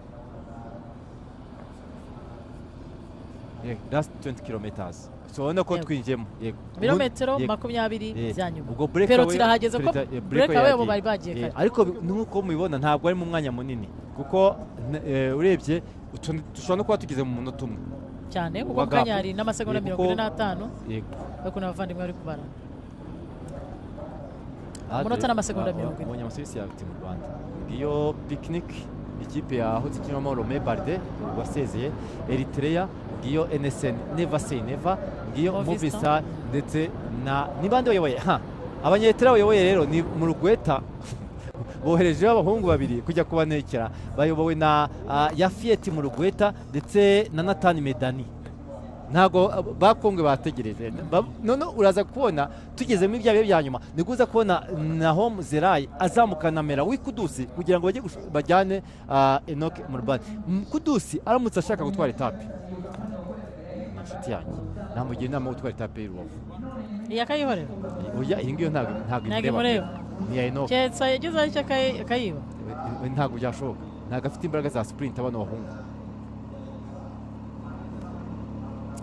nende kureba abakinnyi ba Eritrea bari imbere niba hari ikintu baza gukora barabyo akazi kabo ni kariya bari gukora nako gufasha abagenzi babo ni ugufasha abarideri iyo nakubwiraga ni bya bintu byo guha pesi isiganwa no gupositioninga ikipe yawe kuko niba ureba neza uraza kureba dore uyu ninde ni gatanu mu rugweta ya Fiat akamaro afite ubu ngubu ahangaha nako kugira ngo aza akuremo ya pesi cyangwa se ya ino gapu aba basore babiri barimo Da Silva ndetse na Hedman bashyizemo narangiza akazi ke mu kanya yashatse ahita avaho ubwo umukurikiyeho ni Nathan Medani akomerezeho icyo gihe babandi batatu bandi barimo Zerain Home bo bagomba kuba bazamutse noneho bakahita bavuga bati reka dutegure kilometero 10 za nyuma zo kujya gutsinda kuko ubundi mu mukino w'igare abantu baraza no kubibona bagira abakinnyi nyine bipozisiona bakagenda erega ni no harimo gukurura harimo kunaniza adversaire ariko no guha pesi no guha umwanya umukinnyi wabo bari gutegura iturufu yabo baza kwifashisha kugira ngo ijye gutsinda iyi etape ijye gusorezwa mu karere ka Rwamagana niyo mpamvu muza kubona mu birometero bya nyuma abakinnyi bari imbere akenshi iyo yarangije akazi ke avaho abandi bakagenda bakajya kurwana no gusoza umunota umwe na masegonda 40 mu birometero bituzuye 20 bisigaye dutegereje kureba uburyo baza gusesekara hano mu karere ka Rwamagana Tour du Rwanda 2026 muzakurikira live kuva uyu munsi wa mbere kuzagera ku munsi wa nyuma muyikurikira kuri televiziyo Rwanda imbuga nkoranyambaga zo ba Israel bari mu kazi uyu munsi reka ari gufatanya nani tubaza tubatera icyontezo hari Israel n'abakayizu basigaye erega nabo bari gukora akazi na Prince ari kugakora na boss Claude ishimwe n'abayobozi baduherekeje bayo nk'icyana cyaza baraza kuvuga ati bimeze neza ndi hano kugira ngo tubafashe nanjye reka mbahe igare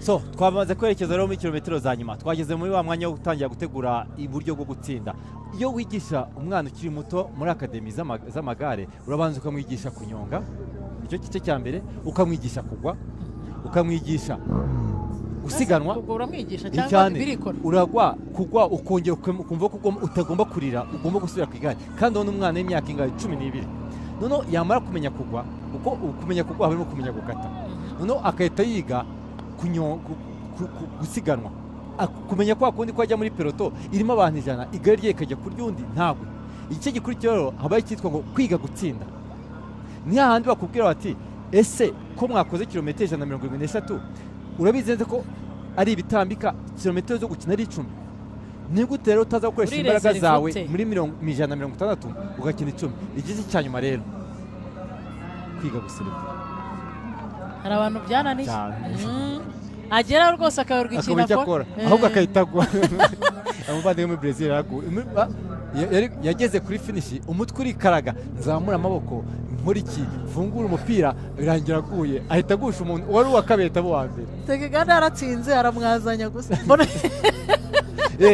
gutsinda guserebura iyo wize gutsinda wiga no guserebura noneho rero ukiri hari ahantu ho kugwa no guhaguruka no kumenya igare uyisunjyana muri Field of Dreams yego hariya ni mu kimwe mu gice cyiza dufite mu Rwanda wakwigishirizamo umwana muto igare kandi ntagire impanuka ahura nayo ni ikibuga cy'amagare cyubatswe ku bufatanye n'abanyayisrael muri Never Say Never ndetse ku munsi kwa gatanu abakinnyi ba NSM bagiyeyo babanza kwigaragaza gusa iyo bagezeyo abana bo mu Bugesera bahita bagaragura uko ntawe bagenda muri ya pump track ntabwo bishoboka umwana yamufasha abari muto kandi ntibanyonga ni ukuzamura igare gusa abandi bo rero bageraho kazamo amavi ari gufata ku mahembe bikahita byanga noneho hari ahantu kuri bo umwana buri igihe cyose ashakiye ajyamo mu gihe abandi baba bari gukina agapira mu mbuga bo baba bari muri iriya pump turimo turagenda tugabanya gapu igeze ku minota n'amasegonda cyangwa se intera iri hagati ya babiri b'imbere ndetse n'aba bazanywe n'abakinnyi ba peloto iri gukururwa n'umunya-Eritrea Nathan Mediane bakaba rero aribo baje umunota n'amasegonda 40 amasaha 3 n'iminota 40 ashize tuvuga ndetse n'aba ngabo bari kunyonga ariko ashize amasaha ngaho uvuga 3 n'iminota 40 mvuga n'abanyonga atwaye serivero uyu musore wo mu ikipe ya Eritrea yahariye Asmara abantu ya Asmara reka mbasuhuze cyane inshuti zanjye oya ariko cangamo cangamo ururimi shakisha shaka ururimi rwe ya smart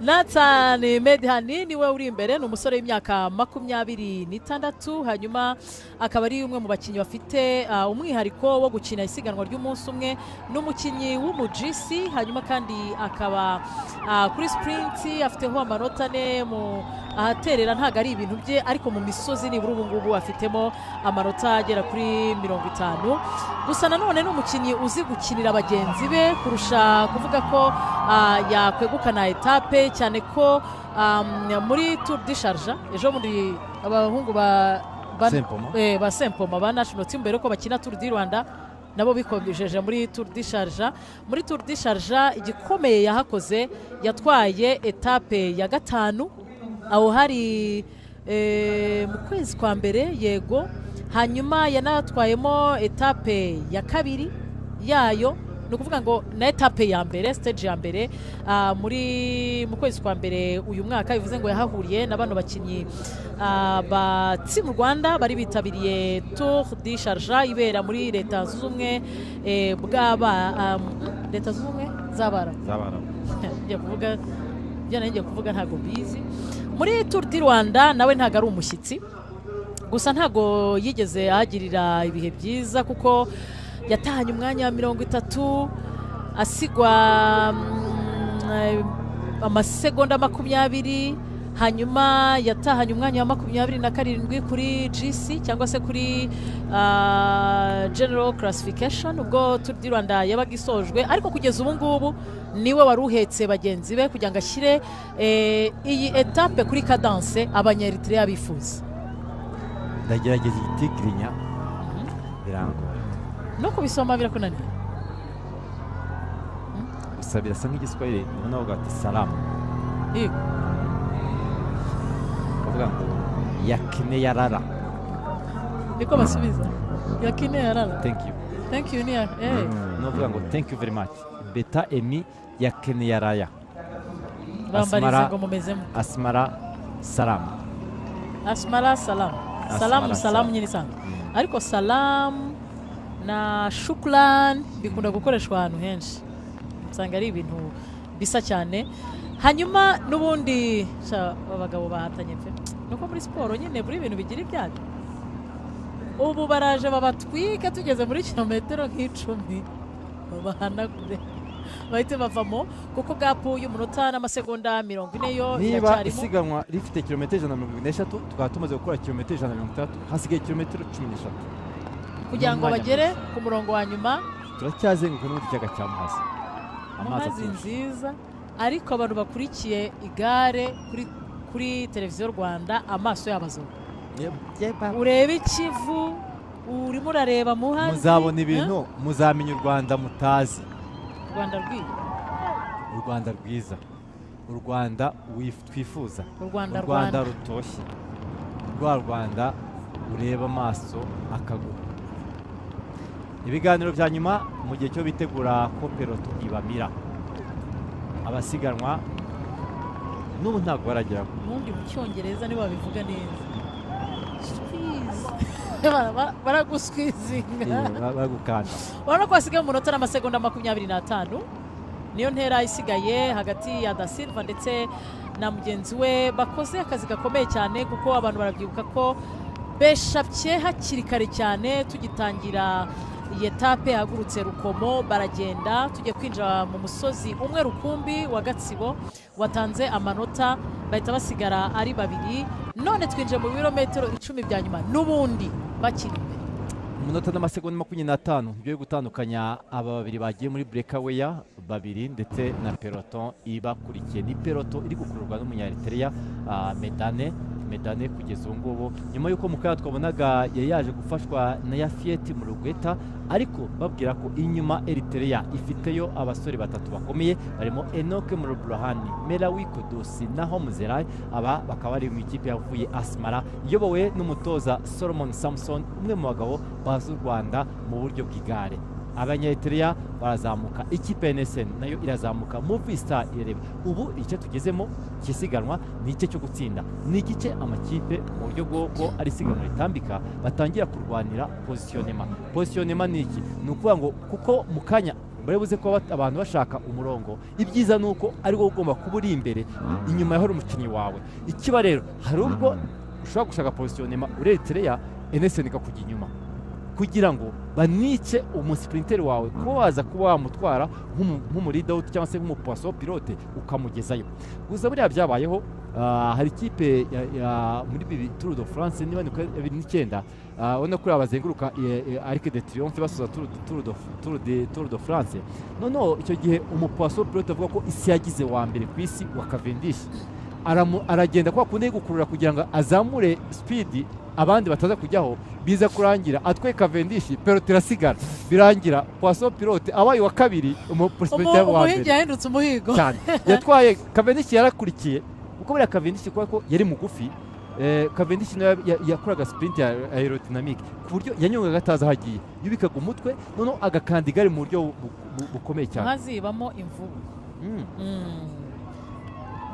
Ex-president 2.1 Aimable Bayingana ari Kigali, yewe ibiganiro byo kugivu ako ko yahuye n'ibiganiro byinshi cyane, ariko hari by'umusanzu byo bikomeye kandi kuvuga ko yahuye na byinshi waretse mbere ajya gutuma mvuga ibi na telefone za hato na hato cyane, ariko byari intera imwe ijya ku yindi kuva mu byahandi. N'abahungu nabo baratangiye gukubagana cyane, n'abanyamakuru batangiye gukura n'abanyamakuru kilometero, sibyo nakubwiye telefone za hato na hato cyo ushaka kunshyiramo agasomborotso. Kilometero 10 za nyuma, gap umunota amasegonda 25. Urayibona ikaze iriya simura kaza neza muri hariya ijombo nyaka arike uyu se 10 kilometero za nyuma ubwo ni Rwamagana. Ndekuno umuvandimwe yashize cyane, ubona amukubise karore ubona rwose, ubona igice cy'ubagezemo cyo gutangira guhagurukira gutya n'imbaraga zaba zabaye. NSN rero irongera azamutse kuko twamaze gufata umuhanda wa Nyagatovu, noneho ubwo twamaze kurega kuri rompo ya Kayonza, ubu noneho turimo turajya kureba gushaka mu Kinyarwanda kizavuga gushaka intego nyamukuru, kuko izindi ntego zari hagati ntago zifite agaciro nk'intego nyamukuru y'Rwanda. Mazi imineke myiza cyane ni hahandi buriya ku mineke ndi nimero ya mbere niho wahahiye. oya nzahaha kugeza agarutse i Kigali. Uba nakubwiye ko igenda cyakoresha gakondo y'igare ni imineke n'amazi ubu wenze cyane, ubu ntabwo wambwira ibindi. Najye umuntu wenga buriya bamwita umwenzi gutyo nyine umwenzi cyane, kikaba ikinyarwanda cy'umutsi. Oya shobora kuba ari nk'irindi jambo cyiza nyine niryo wifashishije kiri mu nkoranyamagambo umwenzi. Yandika umwenzi uri kugoraguza naya ibirometero 10 bya nyuma bya etape ya mbere ya Tour du Rwanda, etape ndende dufite uyu mwaka, kilometero zisaga 900. Nekeza ko imyitozo y'uyu munsi yabereye myiza kureba igare kubera ko ejo nabwo izaba ari gusoza imyitozo. Ubona kwa kundi ikipe yaje gukina nka CAF Champions League ibanze kwitoreza ku kibuga cyanze ya Stade Amahoro. Uyu munsi twitoje hanze ya Stade Amahoro kuko nta gare ryabukinwa. Ejo bazaza muri Stade Amahoro kuko harababura amasaha, dufite akazamuko kanyuma kuri mize katujyana kuri finish. Noneho kuwa kangahe kuwa kabiri noneho muzinjira mwishyuye cyane, muzishyura kuko tugiye muri Nyungwe. Nyungwe irimo byose, Nyungwe urazamuka, Nyungwe uramanuka, Nyungwe urakata. Ariko noneho tuzamuka mu mujyi wa Rusizi, tuzenguruke ku Kivu tuza ku isoko. Ariko noneho icyo gihe abantu ngo bishyuye yikurikiraho noneho Karongi bagira ubanza yikurikiraho banza bizasaba kwishyura bahita gutera n'abandi bishyura miliyoni muri stade Skybox Rubavu ni Skybox. Umunota n'amasegonda 55 ni usigaye hagati y'abakinnyi babiri n'ubundi bakomeje kuyobora etape ya mbere ya Tour du Rwanda uyu munsi. Ni Heiderman ndetse na mugenzi we Da Silva. akaba rero ni abahungu kugeza ubu ngubu bitewe n'igihe bamaranye byanze bikunze umwe yabwiye undi ababyeyi amubwira uko yavutse kuko ntabwo bamara n'umuntu amasaha abiri ntabwo mutaganira mutamenyanye hari ukuntu umuhurira n'abantu ahantu buri umwe akajya muri fone isaha imwe ariko buriya abana iminota 20 umwe ari gushotora mugenzi we bikarangira baganira byose bakabigeraho umunota rero n'amasegonda 55 mu kanya gato rwose katarambiranye igare riraba rikandagiye hano mu karere ka Rwamagana aho riza gusoreza cyane ko muri amasaha turimo niyo sprint y'incamakoma hari ya sprint mwajyagamo ntaje 2-3 ubu ngubu namwe bonye neza pelotos ko babiri nta sprint bari gukore ko mu kanya gato riko garaje abahe inkuru mbi yuko abasiganwa bari kubareba imbere yabo none ari ukuntu umukinnyi bamusiga ukabona nta zindi mbaraga afite aha mwabibonye rero dore inyuma hari picnic irazamutse picnic izamukanya amakasike yawe y'iroza reba picnic yazamutse ku ruhande rwabo rw'ibumoso bazamutse NSN ise nababwiye ko tugeze cyagiye kigare umuhanda wose tugiye kuwuzura bantu bari ku muhanda mwe muretse gato mujye ku ruhande kugira ngo iri gare twaje igare ryaje igare ririmo rava muri Nyagatovu igare rigiye kwinjira muri tsinda igare rize hano Rwamagana imvura yatishije make ubu muhanda niba aho kugira ngo imvura igwegeke imvura iragwa ikawuhamya noneho ku buryo ntunyerere abahungu ariko baracyafite impamvu kuko barabizi ko intego iri imbere yabo ntabwo bacika intege none ntabwo bategereza ko tutabafasha cyakoze badasilva aho bagezeho ndahazi ndimo ndahareba nkayibi hasi hano hafi ya kaminuza imwe hari bahageze hari haba ububiko bw'imyaka tweje no twabikaga twejeje no twabikaga mwejeje iki ibishyimbo ibigori ahubwo mbaze uti ntukeza ayayayaya hasigaye amasegonda 45 peloto ikamira breakout ibi nibyo bigomba kuba igihe cyose twakinnye bitabika mwabibonye ko peloto yamaze kuzura umuhanda ubu ni ukuvuga ngo turimo turarwanira position ninde ufata umwanya mwiza ese abakinnyi umukinnyi wangerage inyuma yanjye ndamukururira muhe position muhe acceleration ikwiye ubundi umwiza wacu uzi gusprinta amurekure ajye gutsinda nibyo rero hasigaye amasegonda 45 hagati ya Da Silva ndetse na mugenzi we biriwe bose batwara igare Heidemann batwaye mu misozi batwaye muri sprint ariko aho tugeze tugiye kumenya nyirizina uza kwegukana etape ya mbere ya Tour du Rwanda 2026 etape yatangiriye Rukomo ikaba igiye gusorezwa mu karere ka Rwamagana intera ya kilometero 173 ndetse na metero 600 ninde wegukana etape ya mbere ya Tour du Rwanda Kayishema mu masegonda 45 asigaye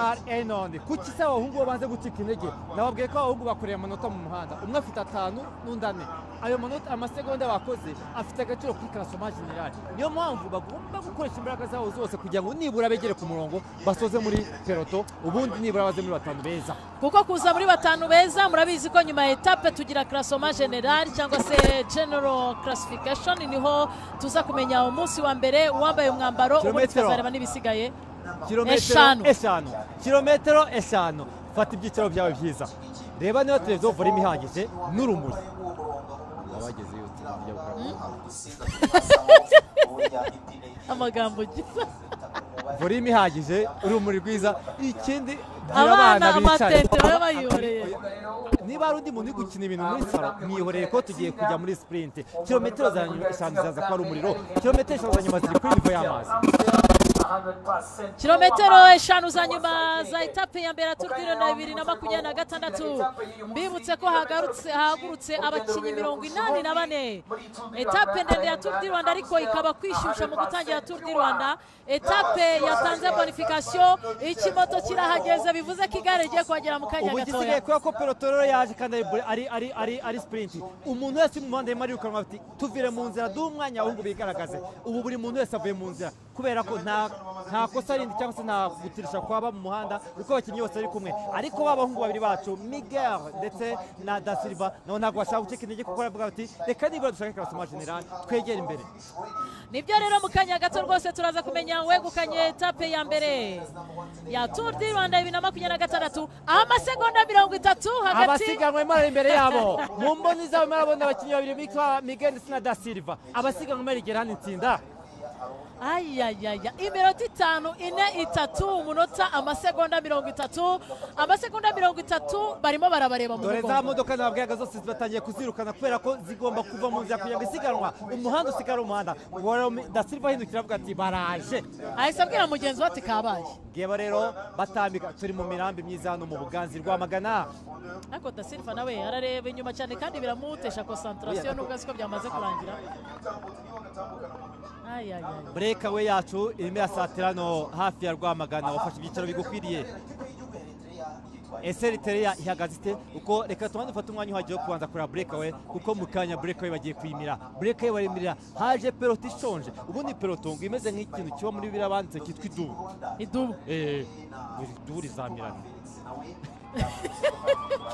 hanyuma subwe inkugi kabiri inkuge ni umuhanda nzi ko rero uri kwikinga ubu arakerera cyane areba ko da Silva nibura yagerageza kuba y'amasegonda yayongera akava kuri 30 akaba yasubira kuri 40 twageze kuri kilometero ya 4 ibirometero 4 bya nyuma kugira ngo etape ya mbere tuyisoze tumenye uza kuyegukana ibirometero 3 kilometero 3 ibirometero 3 bya nyuma umwanya rero babandi amasegonda 25 na kamera baramwirukanye bavuga ati uri muri iki siganwa genda ubajye imbere kuko ntago tugushaka amagate kubera ko itegeko ryo gutambika rivuga ko mu gihe cyose hasigayemo umunota umwe ibintu byose biri hagati ya peloton n'uwo muntu ugomba kuvamo erega unabonye ukuntu peloton imeze yafashe umuhanda wose byagorana ko hari undi muntu ushaka kwivangamo amasegonda 25 peloton ndayibona inyuma peloton bareba mu maso yabo peloton itegura kubamira amasegonda yagiye kuri 25 peloton bamaze no kubivamo bamaze no kwitegereza ahangaha peloton bavuga ati peloton breakaway yemeye cyaha ibirometero 3 gusa kugira ngo tumenye wegukanye agace ka mbere ka Tour du Rwanda 2026 ibirometero byinshi urugendo rurerure amanota yo hagati mu muhanda bayatwaye ariko bigeze none uyu muringaje uratega agatwara ntimugira amatsiko yo kuvuga ngo ko baje ari benshi ngo turamenye gutu wa mbere hano hari photo finish hari kamera ifotora amafoto 1000 mu isegonda ku buryo abakinnyi bambaye udu chips ku maguru yabo utamutse amenya ngiyo Rwamagana rero ngiyo Rwamagana n'igihu n'imvura n'igare Rwamagana irimo intoki Rwamagana irimo ibiti Rwamagana irimo ibisenge Rwamagana irimo igihu Rwamagana yakiriye etape ya 7 ya Tour du Rwanda amasegonda 20 breakaway bayimira bike ngabo twatangiye kubona moto zihagera abangaba niba batubisiganwa rigenda neza baza bajyana ku murongo kugira ngo tugere turebe bagiye kunyukira igara abahungu nicyo cyabazanye mu Rwanda niryo siganwa rya mbere muri Afurika kubera ko isiganwa ryari ryashobora kuba ryahanyanyaza na tropicale misabongo nyuma ya covid kuva muri covid iryo siganwa ntiraba niyo mpamvu iri siganwa rikomeza kubayobora by'umwihariko twanakoze agashya mu Rwanda mu kwezi kwa cyenda twakira shampiyona y'isi y'umukino w'amagare amasegonda ibirometero 2 amasegonda 15 niyo asigaye ese nyuma yo kwakira shampiyona y'isi tugakora amateka ninde ugiye gutwara etape iya mbere ya 7 igiye gusorezwa mu karere ka Rwamagana amaso yacu twese kurekra n'ubundi baracyanyaza Miguel na da Silva ntabwo bashaka gucika intege kubera ko imbere yabo barimo barabona intego kandi nta nubwo bashaka kureka intego bagomba gukomeza kugira ngiriya peloton yakase peloton imwe bari inyuma da Silva arahindukira komeza imbere bagusanga imbere kuko bagusanga inyuma ahindukiye nibyo rero peloton irareba da Silva ndetse na mugenzi we bagendanye umunsi wose dutegereje kuza kureba uburyo baza kwitwara amasegonda 10 da Silva yindukiye kuba kwegera umurongo peloton yaje gutanga umwanya kubera ko barashonje NSN yamaze kuzamuka picnic yo muhanda yamaze kuzamuka abanyeritera bariye yanyuze aho Silva NSN bafashe uruhande rw'ibumoso etibareno nariye nona picnic yazamutse baikedo baravanga vanze kugeza ubu mufite position zani ese iyo peloton yaje rero ngabo rero kilometero cya nyuma cya Tour du Rwanda 2026 urukomo Rwamagana ninde ugiye kuyegukana kuko turabareba barareba umurongo bose bicaye tugiye kureba mu sprinter uhiga abandi NSN yafashe uruhande rw'ibumoso kugira ngo barebe control bamaze kwerwa mu muhanda va kuri Paul twageze muri metero za nyuma zisiganwa arazamuka hariya n'ubundi da Silva urugero rurangira ndabona Enoke Brand ari ku ruhande rw'ibumoso Enoke Brand azamuka abakinnyi bamaze gutambuka reba picnic bamaze gutandukana Movistar arazamuka araxelera picnic ku ruhande rw'ibumoso araxelera Movistar abakinnyi b'ikipe ya Movistar hariya Rotariko biranga arataka hariya reka turebe ninde sprint ya mbere reka turebe ninde ukora etape ya mbere akora sprint hariya Ederson Hitman Enoni uyu niwe wegukanye etape ya mbere ya Tour du Rwanda 2026 yavutse ku itariki ya 20 ukwezi kwa cyenda umwaka w'1997 afite imyaka 28 uyu ni umunya-Israeli apima ibiro 72 afite indeshyo ya metero 72 uyu nguyu 2024 yegukanye etape yavuye Rukomo isorezwa i Kayonza uyu nguyu turamuzi muri Tour du Rwanda agarutse kutwemeza n'ubundi muri sprint turamutegereje nejo. Hitman Enoni yaje mu Rwanda arakunda yarabikoze ikibeho ku butaka butagatifu ikiramara mwakira tatwara etape ya mbere ya Tour du Rwanda ntabwo yanyuzwe etape yaswaga mu karere ka Gicumbi Gasozi ari Kayonza yakoze nawe kubwiye ko avuga ko metero ziyongereho ni bya bindi baguhomaze kurya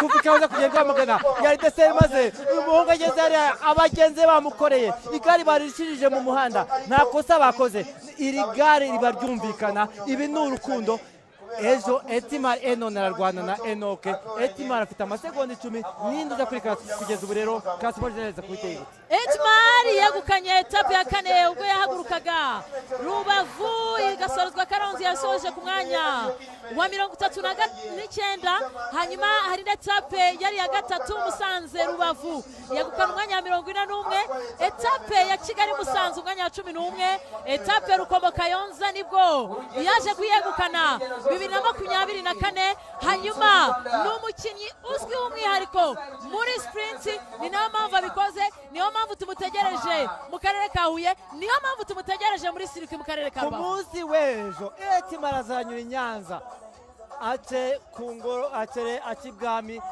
abasuze ubundi akomeze koko ajya gushaka igihembo kihuye ariko kuwa kabiri azirirwa yicariye atuje ategereje ko tugera muri sirikwi Rubavu icyo avuga ko azaba ari gufasha abagenzi be Hitman Enoni kuko twebabwiye rero akaba ari we utwaye etape gusa twebabwiye ko bitewe n'imvura yaguye ndetse umuhanda na sprint icyagomba kwa reba rero Hitman Enoni mu by'ukuri ubundi hano avuga ngo no foto nta kuntu Enoke atagize Enoke ntabwo atagize Enoke yashobora kuba yaba mwiza muri no ntambara ariko Enoke hari ahantu yagize desequilibre bajya ku muhanda ku buryo abaye nk'uva gato mu muhanda hari desequilibre nanone atinye kujya mu byapa kuko urebye ahantu we yatakiye Hitman yari ari hagati byari mu cyapa NSN yatakiye mu mpande impamvu ikiza cyo kwatakira mu mpande wowe ujera ibyapa n'abantu baranga mu gihe cyo umukinnyi wundi abajera abantu abashaka inzira ibyapa yego nibyo rero wani Hitman umunya-Israeli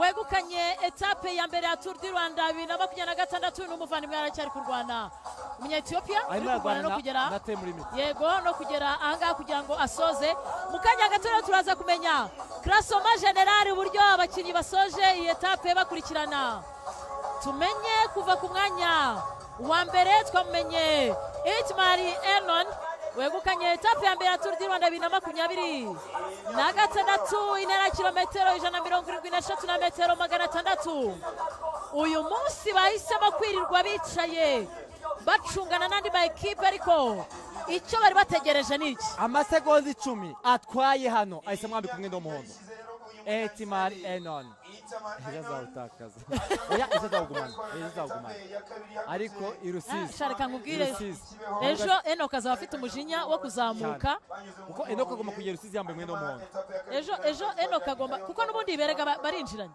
ejo Enoke rero ashobora kuzamusiga bagiye kuzamuka aho baza gusoreza uri kuzamuka kuri misi yego hariya n'ahantu ashobora kuzamusigira rero ni Enoni Hitman wegukanye etape ya mbere ya Tour du Rwanda 2026 etape isojwe muri Manier Kayishema mu buryo buryoshye prediction zikunze imikinire yo nta kintu na kimwe cyahindutse kuko uko peloto iraje mu masegonda ya nyuma itimira abari beshapye Hitman yegukana etape gusa ikintu cyonyine navuga ngo cyantunguye muri no etape no munsi n'uburyo peloto yahaye ubwinyagamburo cyane breakaway kugeza nta no breakaway yizera ntabwo bagomba gutuma breakaway yizera ko yagerayo kuko breakaway ifatiye muri kilometero 2 za nyuma 2 za nyuma ku buryo bageze ahantu abahungu bavuga bati babafatiye mu kilometero buriya barahungu batavuga bati ahantu kuki twarebaga inyuma ariko niko bigomba kugenda niko amasiganwa y'ibitambika nguyo Etimar Enon wegukanye Yerusalemu ubu uyu mwambaro aramutse awucyura uretse ko bigoye uretse ukuntu Yerusalemu ukuntu wawakiriye Yerusalemu bamaze gusubiza tayari bamaze no kubika umwambaro bamaze kuwushyira mu yindi wo rero ni Etimar Enon wegukanye bari amataka afite bimwe twababwiraga dore ngiyi imiterere y'abasprinteri nuko abasprinteri baba bateye bagomba kuba bafite amatako manini hanyuma bakaba ari bagufi ariko bafite n'ibiro baremereye kugira ngo aze kubona uburyo akubita sprint atsinde yemeze bagenzi be bari akabari bamwe mu bakinnyi bagiye basigara mu nzira bari kugenda baza icyo baba barimo rero ni uguhangana na time limit cyangwa se iminota yashyizweho kugira ngo baze kugera hano ku murongo mu by'ukuri ni etape navuga ko ntabwo ari etape ishimishije kureba kubera ko nta matake nta bintu byinshi mu muhanda ariko ni imyitozo myiza n'umwanya mwiza wo gutangira kwitegura iminsi kuko urebye iyi etape ya mbere niyo mpamvu twahise shofuma ikintu cyabaye abakinnyi beshapye ari batanu babiri barakomeza bishakamo utwara ahazamuka barangije bagabana sprint ataki ibaye muri sprint n'ubundi dusoza nta kindi kintu kigeze kiba muri etape yo munsi ariko kandi nta n'ikindi twari twiteze uyu ni ikipe ya kaka ntabwo ngo no gutambika ni ikibazo ariko niko bigomba kugenda twizere ko se buhoro buhoro bazagenda bakagerayo ahubwo hazasoza bangaye urabona ko yamaze kwinjira muri metero ijana za nyuma yinjiye mu ma barricade urakibona ikirere cya Rwamagana urakibona igisamagwe cyane abantu batagira ngo ni record oya Etimar Enon rero akaba agiye kuganira na mugenzi wacu kugira ngo atubwire ibyiyumviro bye etape ya gatatu kuri Etimar Enon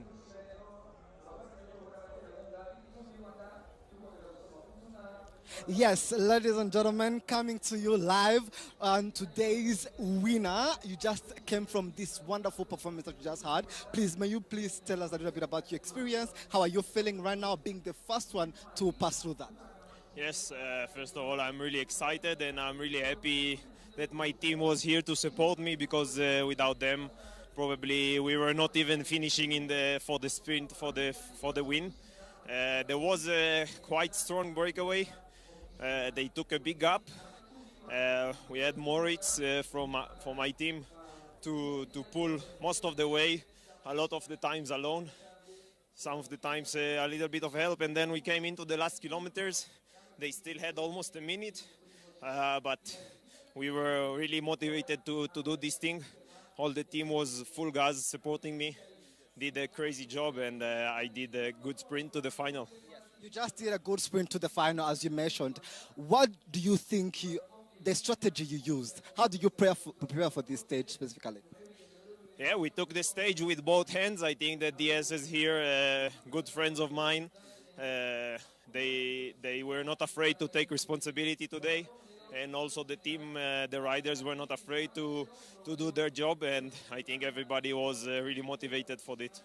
This is not the first time in Rwanda. You have been going through Tour du Rwanda so many times right now.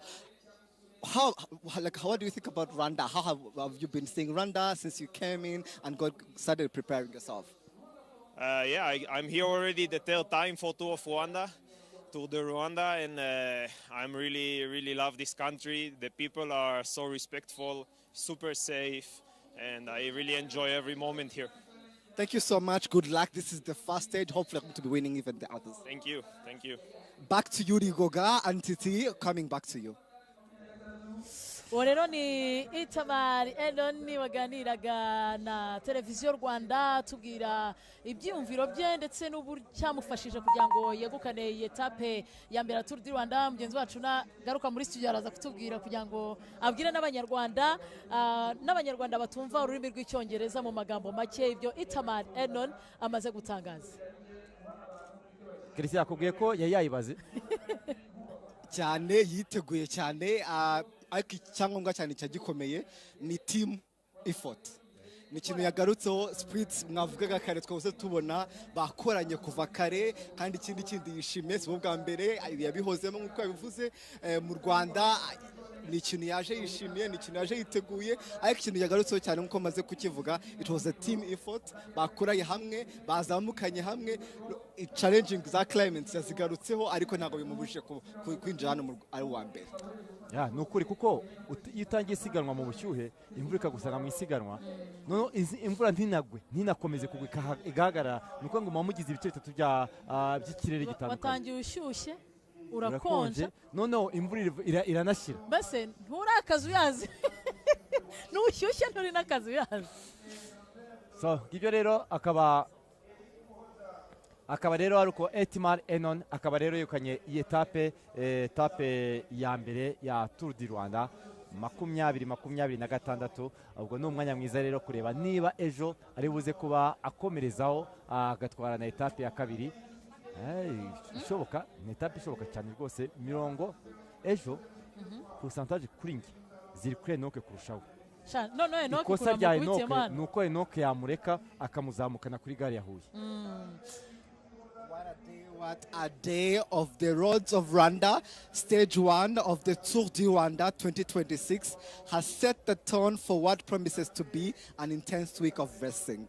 From the early moves to the final sprints, the riders showed a strength, focus, and determination. This is the only beginning. 8 stages, 993 kilometers, and over 60,600 meters of climbing.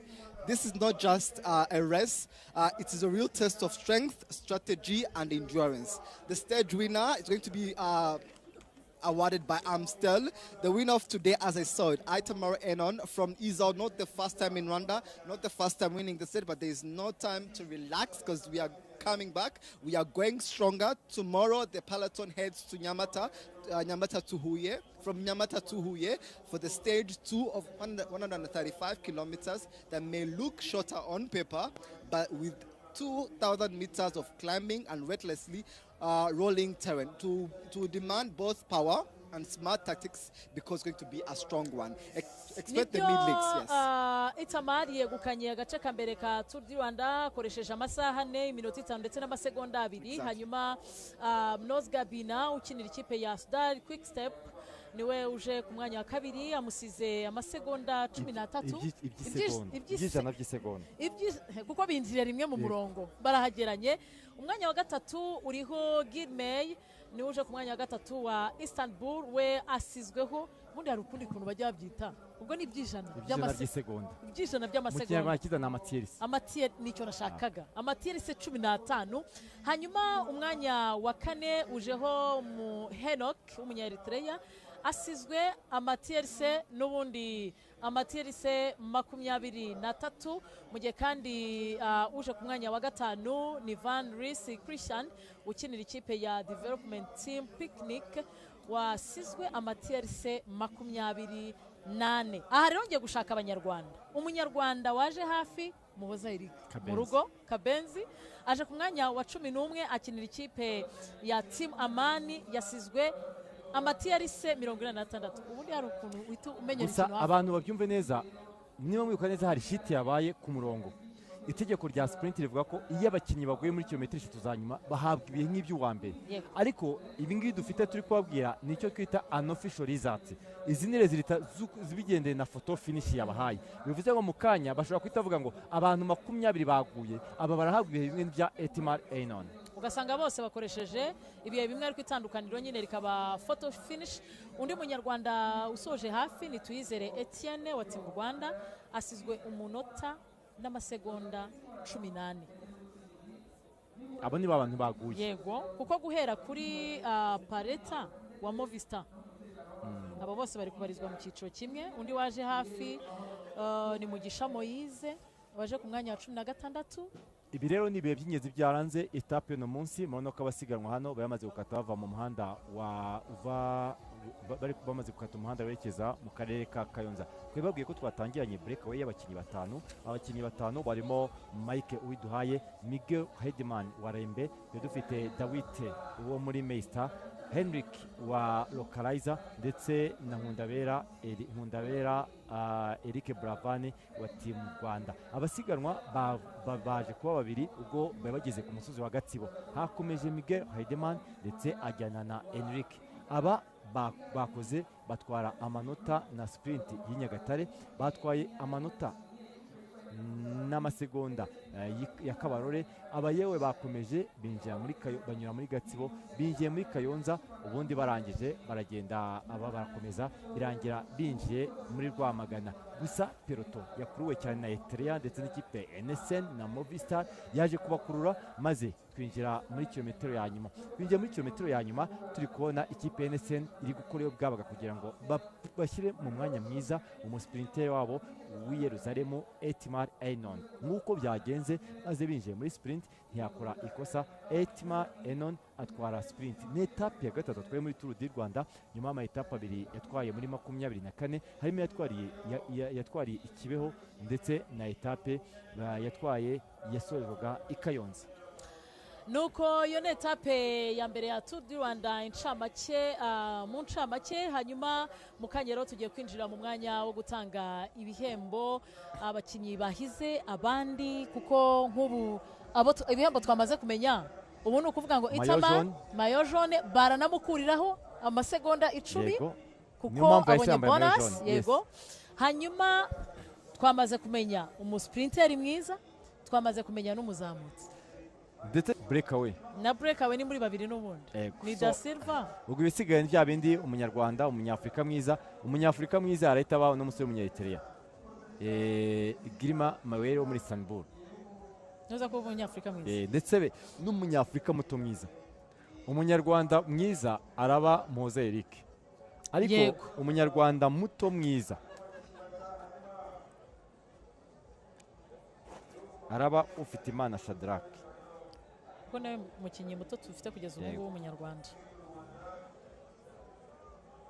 Ngibyo rero mu kanya gato tugiye kwinjira mu bihembo, ariko tubabwira ko ni Tour du Rwanda live kuri televiziyo Rwanda. Ngewe muri Tour du Rwanda ninjiranyemo siroga ya mahwi RBA namwe ni mahwi niyo gahunda ubu ngubu yarenze hafi yawe.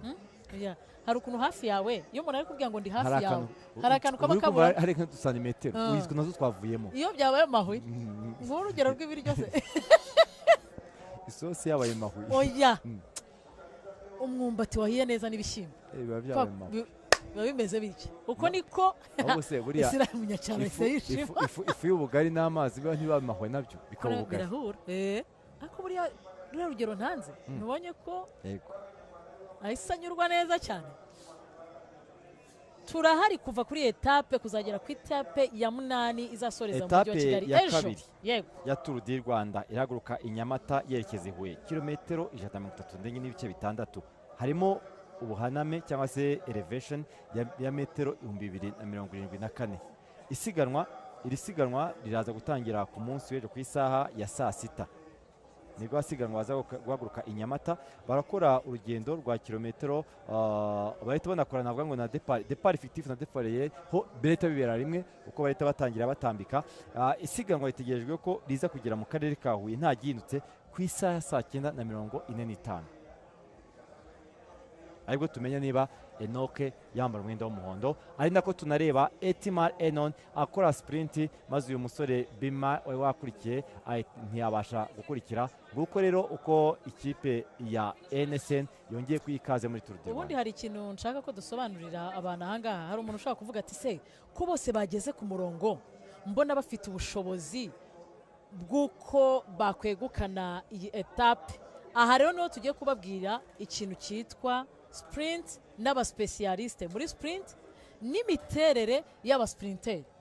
Nibyo bose bageze ahangaha bari hamwe, ariko muri sprint kuko twavuze ko mu misozi umuntu agenda ahindura umunyururu bikamusaba n'imbaraga nyinshi, by'umwihariko ku bantu bafite amaguru maremare. Hano bisaba imbaraga z'amaguru by'umwihariko muri wa mudiho uva mu itako. Ahangaha ni mwabibonye Etimar unareba n'amatako ye si muremure ariko aratsitse ameze nka Abedi bigira imana afite nka rero uwo muntu twamubuze si umuntu twamubuze gute buriya na hariya hasi no ku mfundi baba bameze kimwe nk'uko muri kureba reba tugendeye kuri no shusho dufite reba uno murambi ni ukuvuga ngo umuntu yatakira hariya hakurya muri kureba niba nk'ariya ku byapa agakanda ikintu kiremereye cyane gituma igare risa nk'irisimbuka icyo gihe rero wowe udafite wa mudiho icyo gihe rero wowe Kayishema ryanga kuvura iri pe icyo ukora uravuga ati ntahaza kubigwamo reba nka pasi umushyize kuri sprint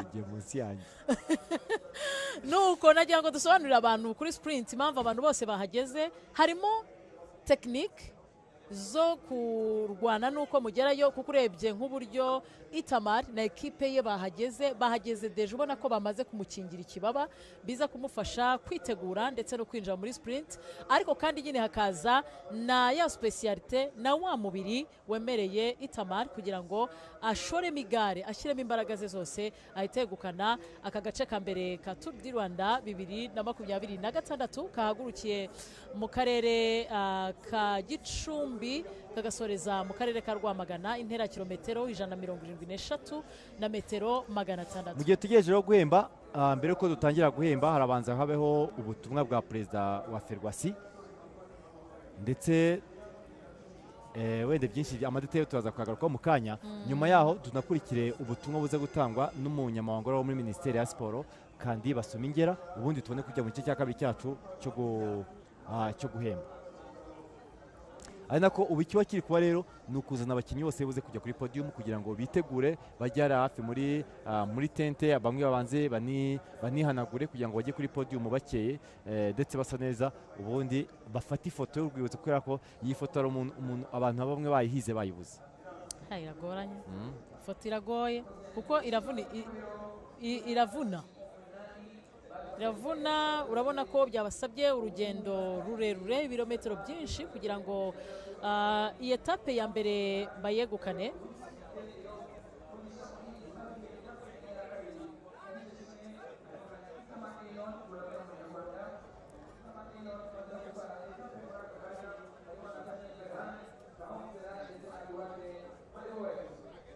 mu kanya rero baritegura kugira ngo batange ibihembo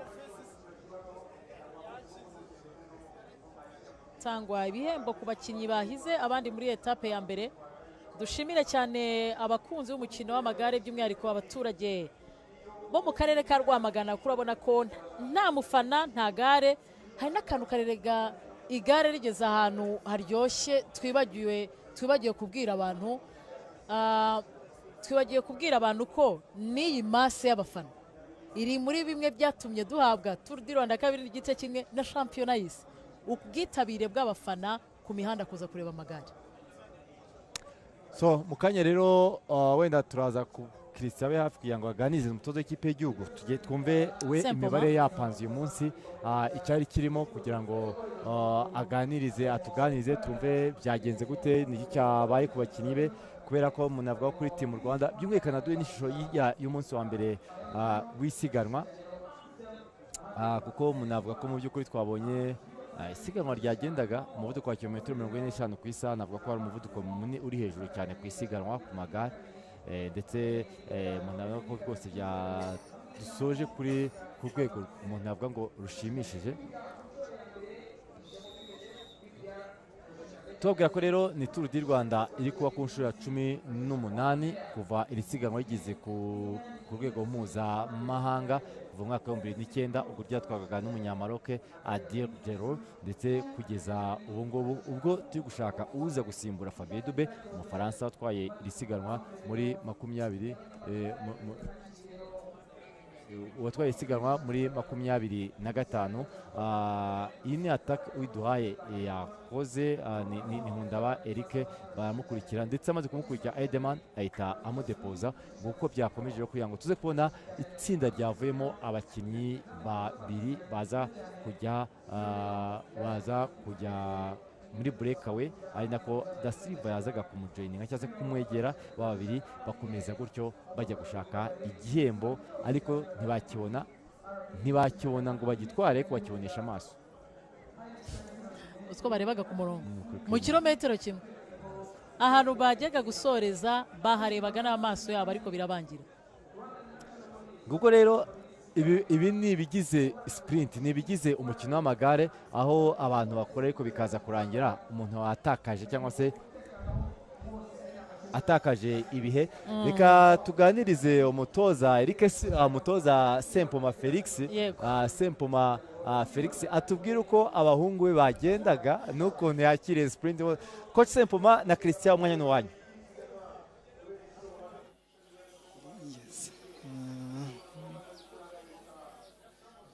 Yes, ahangaha tukaba turi kumwe n'umukuru w'ikipe y'igihugu umutoza, tukaba tumaze kubona uko stage ya mbere irangiye. Watubwira muri rusange imyiteguriro y'ikipe yagenze gute, mwiteguye gute kugira ngo ubone stage ya mbere no musiko yanjye nuko abahungu bitwaye iwabo? Imyiteguro mu by'ukuri yagenze neza kuko twamaze umwanya uhagije muri camp twayikoreye mu karere ka Bugesera ndetse na mu karere ka Musanze. Bigaragaza yuko gukorera abakinnyi bitoje kuko umunsi wa mbere bagiriye hamwe n'abandi, kuko tugiye kura kuri Kasuma General dusanga bose bahagiriye rimwe. Ni etape itatubereye nziza cyane kuko intego ya mbere yari yo gutsinda etape, ntabwo tubishoboye uyu munsi wa none, ariko nkuko bisanzwe etape ziracyahari, tuzagerageza n'izindi zizakurikiraho. Muri rusange watubwira nk'umutoza Tour du Rwanda 2026 itandukano ni irihe? Ese atari n'imyitozo gusa, muri rusange n'andi makipe yagiye aza namwe ubwanyu itandukano mufite ni irihe no mwaka? Tour du Rwanda y'uyu mwaka ni Tour du Rwanda igaragara nkaho ikomeye cyane kuko ni Tour du Rwanda ihereza amahirwe y'abakinnyi bose. Ni Tour du Rwanda ifite za arrive nyinshi navuga nka 60% zijya zibera kuri sprint, nubwo hazaba harimo sprint y'abantu bakeya. Uyu munsi babaye benshi, ariko izindi zageze bari zirimo abakinnyi bake 20, 25, 15, ariko ni Tour du Rwanda navuga ko muri technique irakomeye, kandi ni Tour du Rwanda iteguye neza kuko amahirwe buri mukinnyi, yaba ari umuzamutsi yaba ari umutambitsi, bose bafitemo amahirwe. Uno munsi ni stage ya mbere, stage zikurikira turazigendamo gute nk'ikipe y'igihugu? Stage ya mbere ni amahirwe tugize yo gutsinda etape, ariko nk'ikipe y'igihugu intego dufite niyo gutsinda, gukora ibishoboka byose kugira ngo dutsinde. Ni ukuvuga ngo etape zisigaye n'ubundi tugiye kwicara n'abasore tuganire, tureho uyu munsi byapfiriye, ahasigaye mu minsi ikurikiyeho turebe ko hari icyo twakora. Murakoze cyane Felix. Murakoze.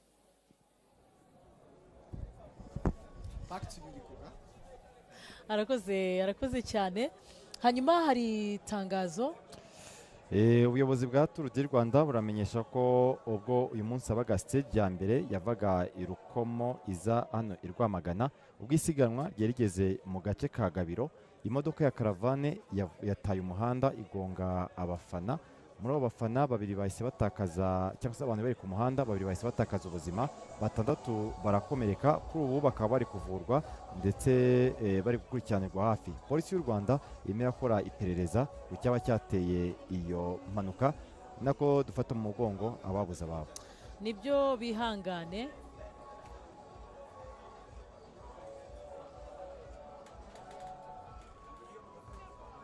Mu kanya gato turaza kwinjira mu mwanya wo gutanga ibihembo. Umutoza Sempoma Felix yatubwiraga mu ncamake kuri etape ya mbere, ariko nanone nk'uko n'ubundi twabivugaga, Team Rwanda dushingiye ku miterere y'abakinnyi ba Team Rwanda ntabwo twari twiteze ko iyi etape ya mbere y'ibitambika twaza kubabona mu b'imbere. byabigoye cyane kuko n'abakinnyi batambika, ntabwo twibuze kwisanga tubona abakinnyi. Icyashobokaga n'icya twabonye cy'uko abakinnyi bajya muri breakaway bakajya gushakamo ibihembo bitandukanye, ariko gutekereza ko umukinnyi w'umunyarwanda yajya muri zino sprint, ko twabwira ko ushoboka cyangwa se ufite gabari yo kwajya muri sprint ari Ngendahayo Jeremy gusa. Reka rero tube tureba mu kanya turaza kubaha urutonde rw'agateganyo rw'umunsi, gusa birumvikana n'abakirimo jiri kureba niba ibintu byose byabaye mu muhanda bikurikije amategeko, kubera ko ushobora no gusanga nk'ubu turi kuvuga ngo Itimar, ugasanga Itimar akora sprint yataye umurongo we akajya mu murongo wande w'umuntu. biri no mu bintu binatinza kugira ngo hatangwe ibihembo kuko Yego. ntabwo wakwambika umukinnyi umwambaro wamaze no kumuhemba yuriye podium ngo ujye gusubira inyuma uvuge ko ibyo bintu byabaye bitari byo kugeza ubu urutonde rw'agateganyo n'ubu. Itima Einon akaba yakoresheje amasane n'amasegonda 5. Munoz Gabina wa Sudari Quick Step, Girime Mawe wa Istanbul, Enoch Mrobrhan, Christian Van Ziri. Akantu muri kubona kakanyenyeri kari kubanza ku mazina y'abakinnyi nagasobanura ko uwo mukinnyi ari munsi y'imyaka 23. Bihita byoroha kuvuga ngo nguriye mwana ni umwana. Kimwe na Curtis Mauro ndashaka kureba muri Movistar Guatibonza niwe waje imbere. Bishoboke ko umuvandimwe Novak yisanze yabaye bloke gutyo. So ngaba rero aba 10 beza twagizemo n'umunyabrazil Bofmin Fernando.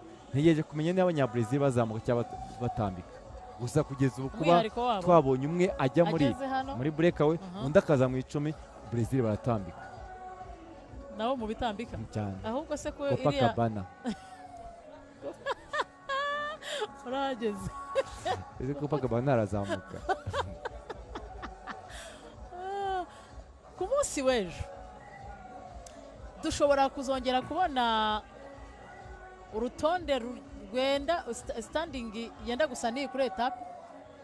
Yego n'ubundi ntabwo nteganya ko hazajyamo amasegonda hagati y'abakinnyi n'undi bizaba nabyo byekenye ko nubwo turi kuba ko ari akazamuko ko rero kuri mize ariko navuga ngo ntabwo ari akantu kakangiza byinshi n'ubundi ni ka kantu gashobora gutandukanya abakinnyi peloto kayicamo ibice bibiri ariko ntabwo ari ka kantu umuntu avuga ngo karagenda gafate peloto isibu n'umunota oya ni ukuvuga ngo abazamuka bazagenda nabo kuri sprint. Icyo rero icyo gihe kiba nka Etman bagenzi be n'abamuzamura kuruta uko yizamura ku giti cye. Ni ukuvuga ngo imbere akaba afite abakinnyi 1-2-3 bari kumukurura. Nibyo rero izo ni incamake za etape ya mbere ya Tour du Rwanda yasorejwe hano mu karere ka Rwamagana. Ibi ni bimwe mu bihe by'ingenzi byaranze iyi etape ndende ya Tour du Rwanda 2026 n'ubundi baherukaga hano mu karere ka Rwamagana ihasoreza. Ni etape isorejwe mu karere ka Rwamagana ku nshuro ya 7 kuko hari yamaze gutambuka inshuro 6. Iyi nshuro ya 7 Tour du Rwanda etape isorejwe mu karere ka Rwamagana ariko kandi ubibuka ko twigeze kugira ibihe hagurukiraga mu mujyi wa Kigali ikaza mu burasirazuba ariko ubu noneho twabonye umuhanda mushya Rukomo ndetse turamanuka duca burasirazuba kugera inaha. Reka dukurikire umuyobozi wa Ferwafa. Federasiyo umuziki yatubabara akabazimije basponsor bacu bakinnyi abayobozi b'amakipe nitwa Samson Ndayishimiye bafana bigare ndabasuhuje kuri uyu mwanya ndi hano imbere ndi kumwe n'abayobozi batandukanye turi kumwe na governor wa East turi kumwe n'aba mayors representatives z'ibice bigiye bitandukanye twa igare ryacu ry'umunsi ryaciyemo tukaba turi kumwe na permanent secretary wa Ministeri ya Sport. Uyu mwanya tuwufashe atarukuye ngo tubakorere speech z'umunsi kuntu abakinnyi bakinye neza ahubwo ngiye ndagira ngo mbanze mbasabe kubera impamvu z'amakuru mwagiye mwumva nibyo koko muri uyu mukino w'uyu munsi twagize ibyago habaho accident. Amakuru ko agenda aza muraza kugenda mubyumva ariko byare mu nshingano zacu kugira ngo tubasabe mwebwe nk'abaterankunga bacu mwebwe nk'abafana n'abakinnyi tukiri kumwe hano nabo dukorana kugira ngo iki kintu tugikore mudufashe dufate umwana tumwe wo kugira ngo twubahe abantu mu mwanya bagize impanuka. Murakoze.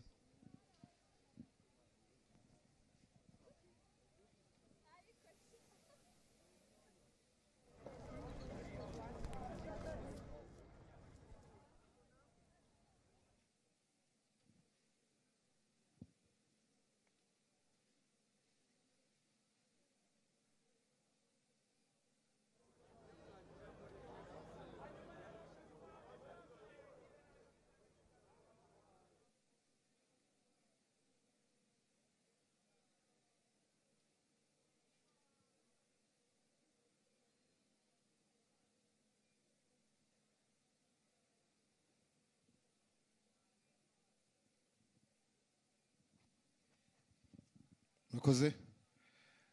Abantu turi kumwe bo hirya badufasha tukagira ikintu cyo kubaha.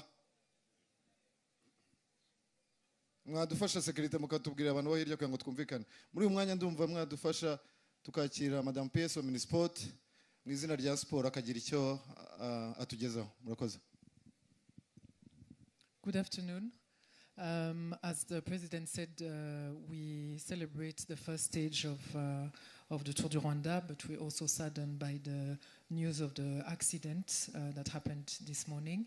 So this reminds us of the importance of road safety and being vigilant on the road as we drive and as we cheer on the riders.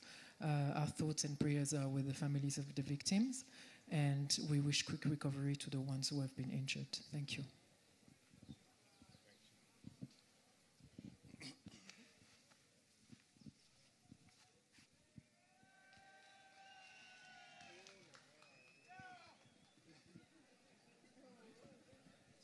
barakoze cyane rero barakoze cyane abayobozi bacu kuri iyo gahunda. Ladies and gentlemen, abaturage bazize impanuka yabaye ubwo bahagurukaga mu majyaruguru y'u Rwanda ku rutonde rusange rumaze gusohoka. Itamal niwe uri bwambare umwambaro w'umuhondo nk'uko twababwiye. Hanyuma ku mwanya wa kabiri n'ubundi ni Mnos Gabina wa Sudal Quick Step. Da Silva yazamutse kubera bonification. Hanyuma Da Silva isaza ku mwanya wa gatatu kubera za bonification yabonye mu muhanda. Barasigwa amasegonda 4 na Itamal, mu gihe Jilme wa Istanbul Umunyeritrea ari ku mwanya wa 4 arasigwa amasegonda. Hanyuma umunyarwanda uje hafi ku rutonde rusange ni Uwiduhaye Mike wa Benediction, ni uje ku mwanya wafi umunyarwanda uje ku mwanya wa 7. Uwo rero ni Itamal ugiye kwambara umwambaro w'umukinnyi wegukanye etape ya mbere ya Tour du Rwanda. Uza no kwambikwa umwambaro w'umuhondo wo kuri Klasoma General, akaba ari ugiye gutangirana umwambaro w'umuhondo. Ese iyo ufite umwambaro w'umuhondo n'uwa etape bigenda bite kuri etape? Kuvuga ngo ejo Etimara azambara umuhondo kuko ni uremereye, noneho Munyozi yambare etape kuko ni wa kabiri.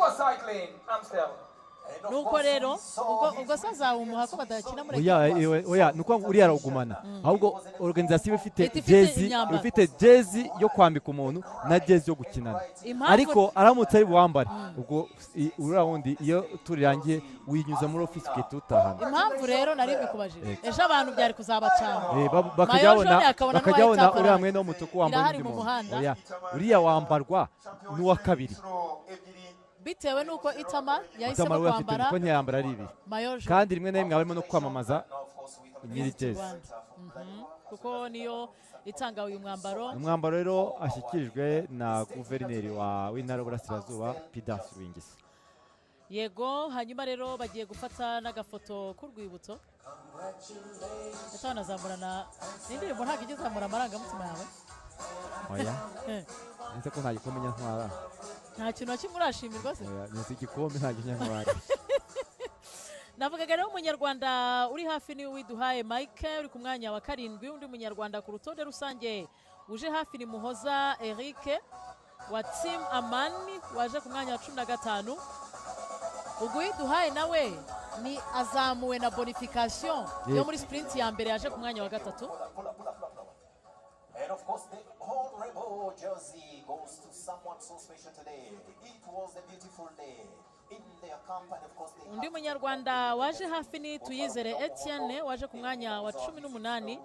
Hanyuma Mugisha Moise asoza ku mwanya wa 20.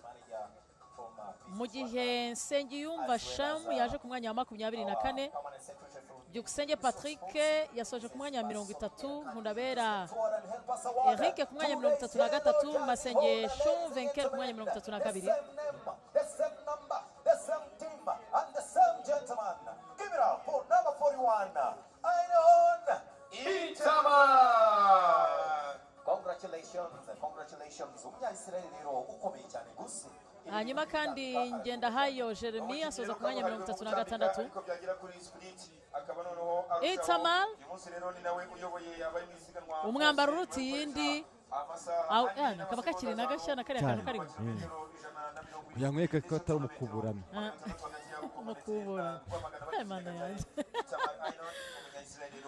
Itamar Iron ahise yambara umwambaro w'umuhondo nk'uko nari maze kubabwira ko ku rutonde rusange ubu ni uri ku mwanya wa mbere yakoresheje amasaha 3 iminota 59 ndetse n'amasegonda 48 bivuze ko havuyeho ya masegonda 10 ya bonification bamuha yamwicaza hariya kuko uwamukurikiye bakoresheje atandatu rero yari kuzira amasegonda yari kuzira none bikongera ko abandi bose mu muhanda bayasaranganyije nta wageze kuri atandatu watanu n'uwisi wa gatatu uwo rero ni Iron Itamar n'ubwa mbere yambaye umwambaro w'umuhondo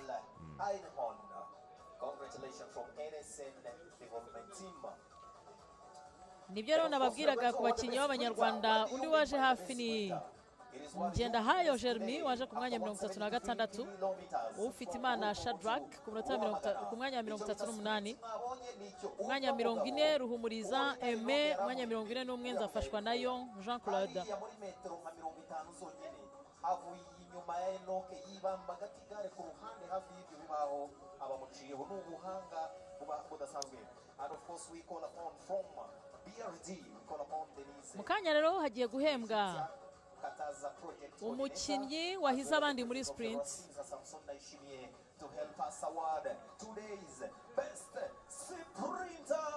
umukinnyi wahize abandi muri sprint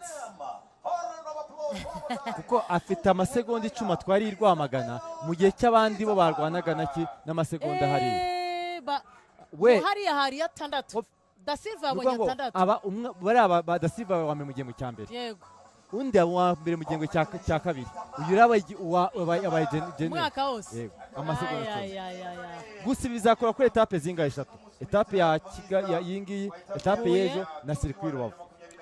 Iron Itamar ni nawe ugiye kwambikwa umwambaro w'umusprinter mwiza wa BRD hamwe na BRD tujyana mu imbere rero turi BRD dushinzwe guteza imbere amajyambere kandi kugira ngo abantu bafate bihitiramo jezi kuko bijyanye nyine bijyanye n'intero yabo muri Tour du Rwanda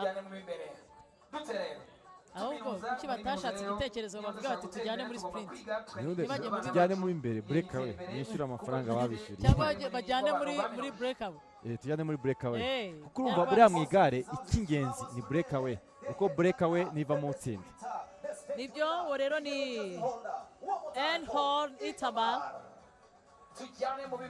iyi myenda ntabwo iba ari mito ahubwo iyi myenda nibyo navugaga ntabwo ari umwenda kinari kurekarama ntabwo gifite ishingiro indabo nazo zaba intambara y'abantu ahubwo uriya mwana arasigaye igihuru izi nabonye bita zitazuma uwo rero ni Itamar ubwo akuyeho Da Silva wari wegukanye amasprint yo mu nzira gusa ari amanota yiwe nawe yamufashije kuri bonification kuko nk'ubu urebye Da Silva yahise aza ku mwanya wa 3 urabona Itamar yabonye bonification 10 ariko Da Silva yabonye 6 ariko ni nako byanagenze kuri uyu munozi wa Sojar wa kabiri kuri abisiko uwa mbere ni 10 wa kabiri 6 wa gatatu yego niyo mpamvu yisaba uwa mbere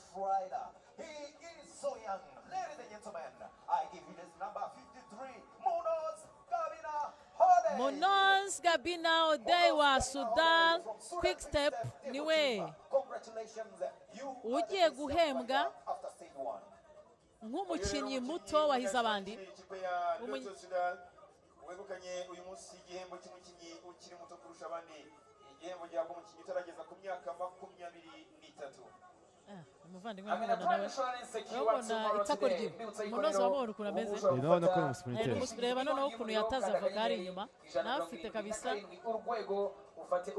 kumpfundika ifatika uwo rero ni Mnoz Gabina Odey uhembwe nk'umukinnyi muto muri etape ya mbere ya Tour du Rwanda 2026 hakaba rero hahembwa umukinnyi uri munsi y'imyaka 23 Munyozi rero akaba afite imyaka 19 gusa yavutse ku tariki ya mbere z'ukwezi kwa 8 mu mwaka wa 2006 akaba ari umukinnyi ukiri muto rero wavutse mu mwaka wa 2006 kabuhariwe cyane mu bintu bijyanye n'ama-sprint meza cyane. Congratulations. Baramugarura bati ngwino ufate ifoto y'urwibutso. And of course this is a very good day for the young rider Mnoz Gabina Odey. Akaba rero hagiye guhembwa wahize abandi mu kuzamuka. Uyu munsi wari umusozi umwe wa Gatsibo. As well as Rwamagana district mayor Mr. Rajab Mbonyumuvunyi as the state twakira rero nyakubahwa mayor w'akarere ka Rwamagana Rajab Mbonyumuvunyi hamwe na CEO wa Sensitive Limited Mr. Mugwema Wilson bagiye kuduhembera the best climber today. Tugiye rero guhemba umukinnyi uzamuka kurusha abandi twabasobanuye ko icyo biba bisobanuye nuko ni umukinnyi wabaye uwa mbere kugera ku murongo. Gatsibo yego niho hari agasozi kamwe konyine. Heidemann Miguel twamubonye cyane uyu munsi ku mashusho kuko yajyanye na Da Silva kugera bageze mu kilometero cya nyuma cya etape babakuraho barabafata pelotiti bageraho. Uwo rero ni Heidemann Miguel wegukanye umwambaro w'umukinnyi wahize abandi mu kuzamuka. Hamwe na Sensitive Group ni company rero ikora event management.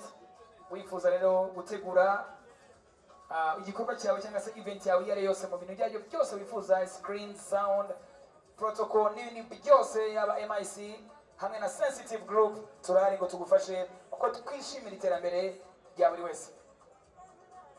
Congratulations, the best climber today. Hopefully, as we proceed on stage 2, stage 3 and on till the last stage, hope you continue showcasing your talent in mountain climbing. One more time, the best climber. Heidemann Miguel wanasoje ku rutonde rusange cyangwa se classement general. Umunsi wa mbere usoje ku mwanya wa gatanu. Akaba akina ikipe ya Rembe. Akaba rero yanegukanye nyine iyi mayo nziza cyane, imwe muri mayo abakinnyi baruta kuzambara muri Tour du Rwanda. And next up we have mobile money to award the best young African rider today. The best young African rider, mobile money. Mukanya rero akaba agiye gutangwa igihembo cy'umukinnyi w'umunyafrika ukiri muto. Iki kijya guhita gihabwa Gidmey kuko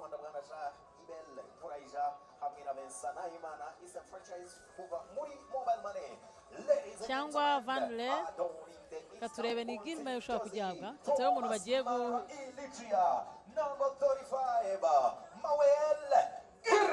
Gidmey niwe uhawe igihembo cy'umukinnyi muto w'umunyafrika akaba avuka mu gihugu cya Eritrea utegerejwe cyane uburyo nawe yazigaragaza muri Tour du Rwanda. Akaba uyu munsi ari umukinnyi w'umunyafrika mwiza yambitswe umwambaro mwiza cyane rero wa mobile money rero ikungu kavanse kagufasha kwiguriza igihe cyose amafaranga. Gidmey ukinira ikipe ya Eastern Book Team byose itemo kavanse rero ukanza akanyenyeri 182 akanyenyeri 5 akanyenyeri 2 urwego rusange rw'umunsi wa mbere. Gidmey akaba ari ku mwanya wa 4. Momo ni ubuzima.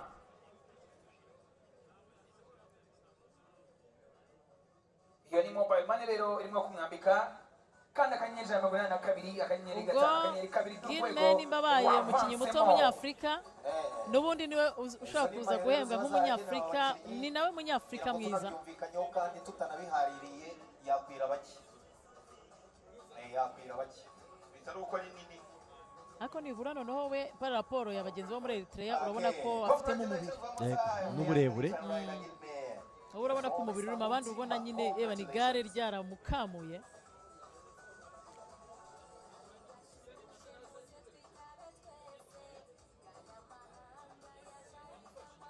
kanya rero hagiye guhembwa umunyafurika mwiza n'ubundi ni Gilbert urahita ahindura. And of course, we're going to award the best rider, the best African rider today. Awarded by Rwanda, as we call upon, Sandizi Amin, Partnerships and Event Coordinator for Rwanda, as well as the Secretary General from Ferrasi, Arlette Ruyonza, to step up and help us award the best African rider with the fly, the Dream of Africa jersey. One more time, the same name, adorning the Istanbul team jersey. Give it up for number 35, Mawel Girmay. Mawel Girmay, umunyafurika mwiza wa etape ya mbere. Rwanda, fly the Dream of Africa. Umukinnyi w'imyaka 20 gusa rero akaba yaravutse ku itariki ya 15 z'ukwezi kwa kane mu mwaka w'ibihumbi 2005, umwe mu bakinnyi batanga icyizere ku mugabane wa Afurika, Girmay Mawel. Hamwe na Rwanda rero sosiyete y'indege ya Rwanda yatangije ibyerekezo bibiri bishya by'indege direct flights bijya Zanzibar na Mombasa. Rwanda kandi yongereye umubare w'ibyerekezo iganamo ku isi binyuze mu bufatanye na Qatar Airways, aho yavuye ku byerekezo 70. Mu kanya rero hakaza guhembwa umukinnyi w'umunyarwanda mwiza hiza abandi. Uwiduhaye Mike niwe uza guhabwa umwambaro kuko ku rutonde rusange ni uri hafi. Rwanda fly the Dream of Africa.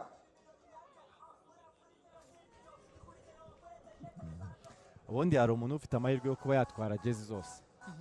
Buriya nka Shadrack nakubwiraga aramutse ashobora kwambara jezi ahantu hose hano bakamurambira kubera imyaka. Oya ni imyaka, umunyarwanda, umunyafurika. Urabona aza kumubona kuko urumva ngo umunyafurika mwiza n'umunyafurika muto. No abaye ari umunyarwanda rero muto yanatwara n'umunyarwanda muto n'umunyarwanda. Noneho agatwara uzamuka agatwara n'utambika. Hari ahantu bigera ukabona umukinnyi wihariye ibihembo byose bishoboka. Mu kanya rero tugiye kureba Uwiduhaye Mike nk'umunyarwanda wahize abandi akaba akinira ikipe ya Benediction.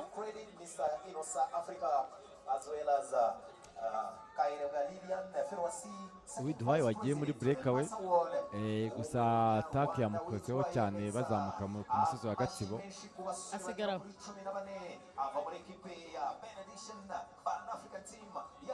ku munsi w'ejo uzaba undi munsi uryoshye nawe urimo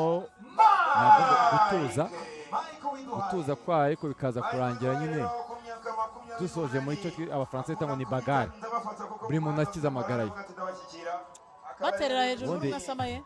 Hari akantu bajya mutseza abakinnyi bandi bajya ngo ndabashyikira. Icyo ushaka kuvuga iyo waga wagiye muri breakaway bamara ati duhaye kudayi gukora ati mwe mutuze ndabashyikira. Ababona nta kintu cyane boroshye cyane. Rero ni Uwiduhaye Mike. Uwiduhaye Mike yitwa Uwiduhaye. Noneho ona uyu mutoza w'abanyamerika baga mu Rwanda aravuga ati ntabwo umuntu yaba afite izina rimwe, basukeneye izina rya kabiri, barashaka izina batera hejuru utabona Mike. Mike ntimugire ngo kwambara uyu mwambaro nibyo byonyine kuko ujyana n'amadolari 600. Bivuze ngo umukinnyi w'umunyarwanda witwaye neza kurusha abandi umunsi wa mbere n'amadolari 600 gutyo bikazakuba na etape 8. Hanyuma umukinnyi ukiri muto w'umunyafurika ahabwa amadolari 400 kuri etape. Umunyafurika noneho nanone wabaye mwiza ku rutonde rusange akabona amadolari 700, mu gihe umusprinter nawe n'amadolari 700 kuri etape imwe. Ubwo bakazabiteranya na etape 8. Uwatereye kurusha abandi kuri etape na amadolari 700. Ekipe nziza igahabwa amadolari 300 kuri etape, mu gihe ku rutonde rusange ku rutonde rusange umukinnyi wa mbere akabona amadolari 3600, mu gihe wegukanye etape abona amadolari 1100. Gutyo rero bakazagenda babikuba ubundi buri muntu uburyo yitwaye cyangwa se etape uburyo bitwaye nka team bakazamenya ibihembo bazatahana ubwo isiganwa rizaba risojwe. Umunyarwanda mwiza rero akaba ari Uwiduhaye Mike ukinira ikipe ya Benediction Pan-Africa Team. nawe yamugeneye hamwe na Kigali Delight Hotel. Umunyarwanda mwiza, Kigali Delight Hotel izajyimo staycation ku buntu cyangwa se full board wayikoresha wenyine cyangwa se na famille binyuze kuri voucher yihariye na Kigali Delight Hotel. Kigali Delight Hotel tuyishimira cyane rero.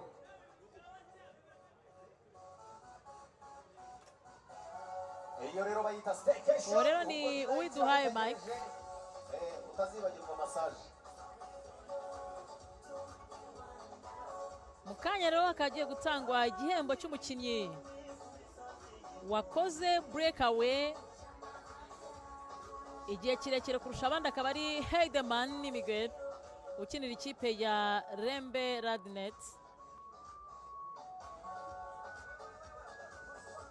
wagendanye cyane na Da Silva kugera mu kilometero cya nyuma, ariko icyo gihe uburyo babibara bareba ese ninde wabaye imbere kurusha undi, ninde watwaye. Uwatwaye rero akaba ari Heidemann Miguel. 18 mureke twakire muri uyu mwanya rero Canal Place izambwe kuri stage nayo igiye kuduhembera umunyarwanda witwaye neza. Canal Place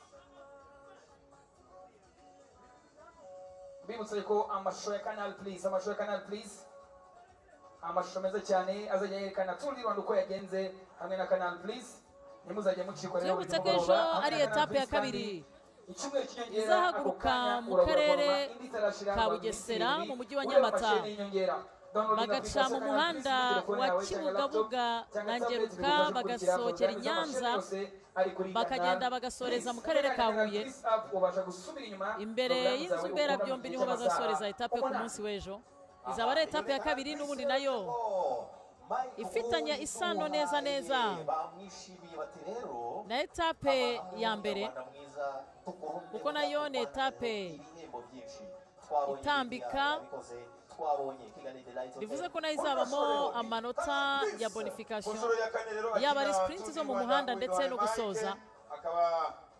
yishimiye nanone kongera kuba umunyarwanda witwaye neza muri uwo rero ni Mike Uwiduhaye ugihembwa nk'umukinnyi w'umunyarwanda witwaye neza wahize abandi, akaba ari umukinnyi w'ikipe ya Benediction Pan-Africa Team. nta kurwana rero telekomande mu rugo kuko Canal Plus app yaje ari igisubizo. Canal Plus kandi yabazaniye ifatabuguzi rishya ariryo ikirenga, harimo chaîne za Canal Plus, DSTV na Netflix ku bihumbi 35 gusa. Ku bindi bisobanuro rero mwakwegera abantu bambaye imipira yacu ya Canal Plus bakaba bafasha hamwe na Canal Plus. Congratulations umusore rero tumushimire cyane Mike Uwiduhaye wakoze neza cyane kuri etape ya mbere. Twizere ko kuri etape zikurikira ukomeza kugenda witwara neza. Mwakoze cyane rero Canal Plus, mwakoze cyane Eric Uwiduhaye. Aha, we are going to award the best breakaway. Wakoze breakaway kurusha abandi bose mu kanya gato cyane. Turaba twinvita abari budufashe kuduhembera wabaye imbere cyane igihe kirekire ariyo breakaway. As we call upon Ingufuji Limited CEO Mr. Samuel Hanabayo, as well as the pharmacy treasurer Mr. Daniel Katabarwa, as they set forth to help us award today's best breakaway. Uri akaba ari Heidemann Miguel. Aba yafashe umwanya ari wenyine yacitse abandi yagiye akavuga ati mukurikire ntimubona. And of course we are calling upon the best breakaway today. The best breakaway.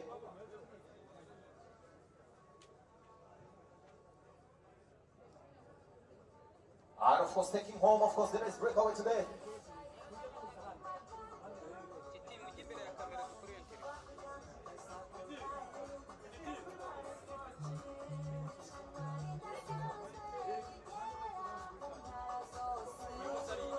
Heidemann Miguel niwe utegereje kugira ngo ahembwe nk'umukinnyi wagiye muri breakaway kurusha abandi. Hanyuma rero mu kanya reka tuze twakire Uwiduhaye Mike wahembwe nk'umunyarwanda wahize abandi, atubwira uko iyi etape yabagendekeye.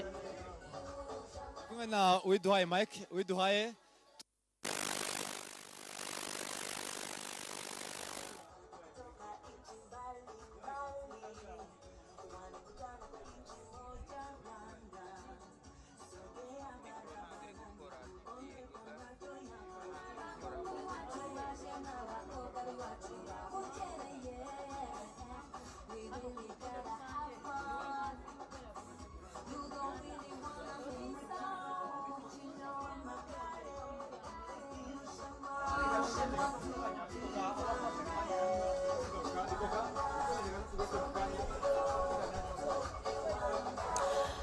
mu kanya gato turaza kumva uwiduhaye Mike kugira ngo babanze badushyirire ku murongo ibijyanye n'amajwi kugira ngo uwiduhaye Mike atubwire neza uko iyi etape yagenze by'umwihariko ku bakinnyi b'Abanyarwanda.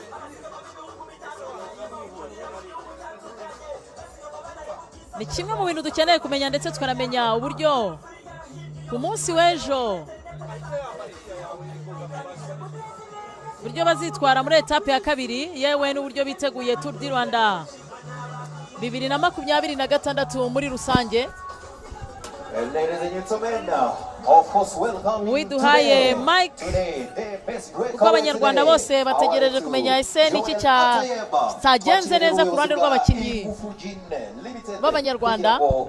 Mike mbere na mbere felicitation kuba uhembwe nk'umukinnyi w'umunyarwanda witwaye neza. Murakoze cyane. Twebwe nk'abakinnyi b'Abanyarwanda uyu munsi urabizi umwaka ushize iyi etape Mbappe bamusanze mu birometero 4. Twebwe nk'abakinnyi b'Abanyarwanda intego twari dufite noneho uyu munsi niyo kuba twakwambara mayo jaune nubwo bitakunze ariko umunsi w'ejo biracyashoboka. Niki kintu mwabuze mu muhanda kitatumye mugera kuri izo ntego?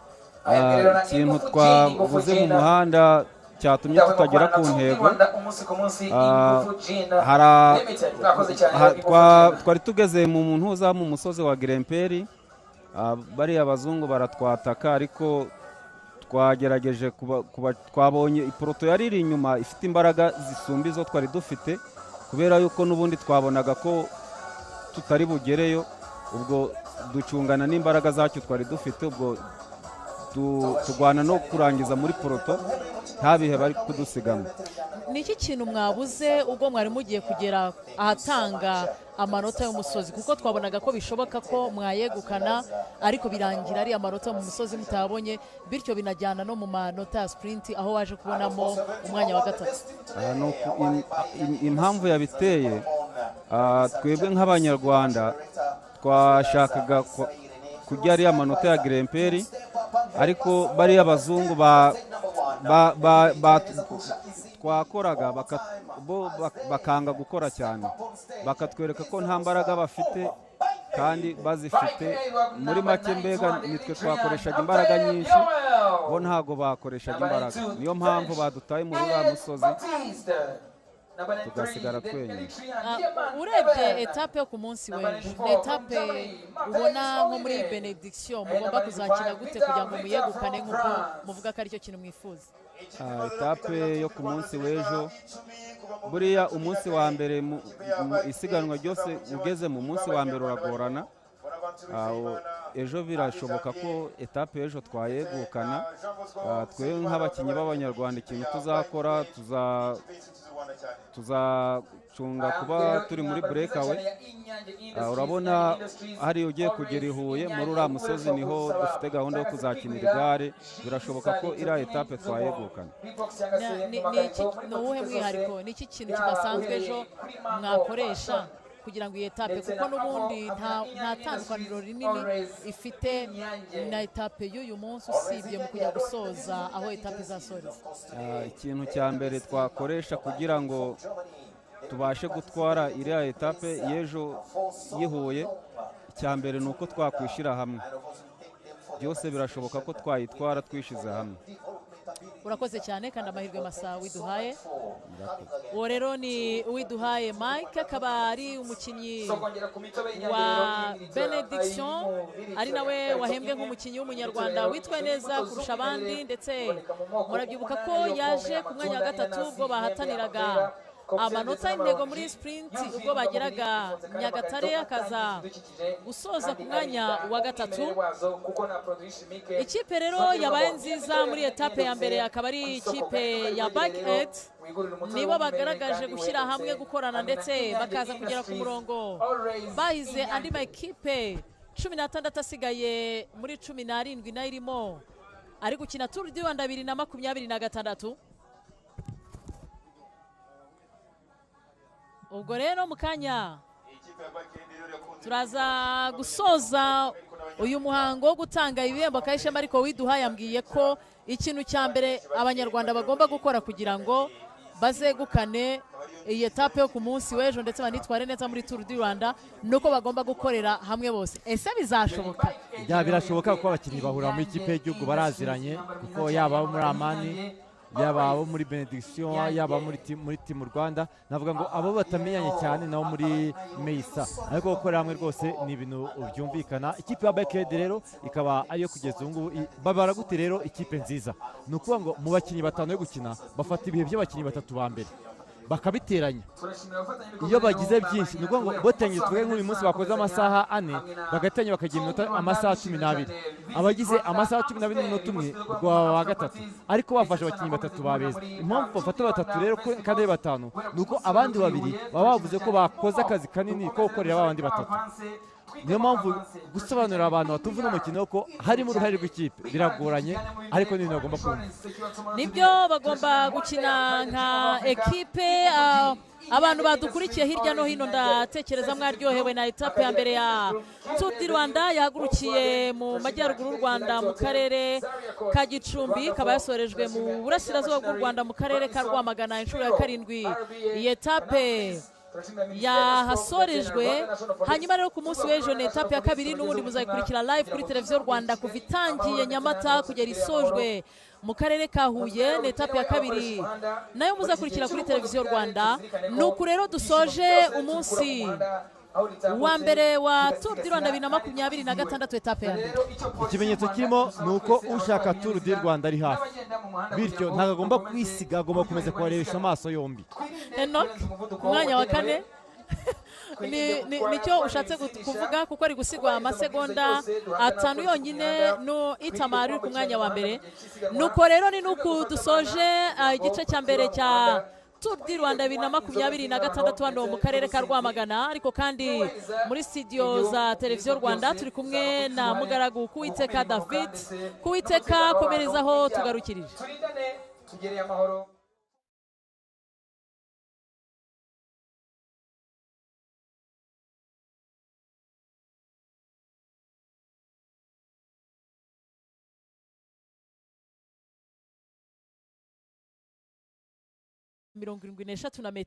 Cycling, the 8 stages, 993 kilometers and all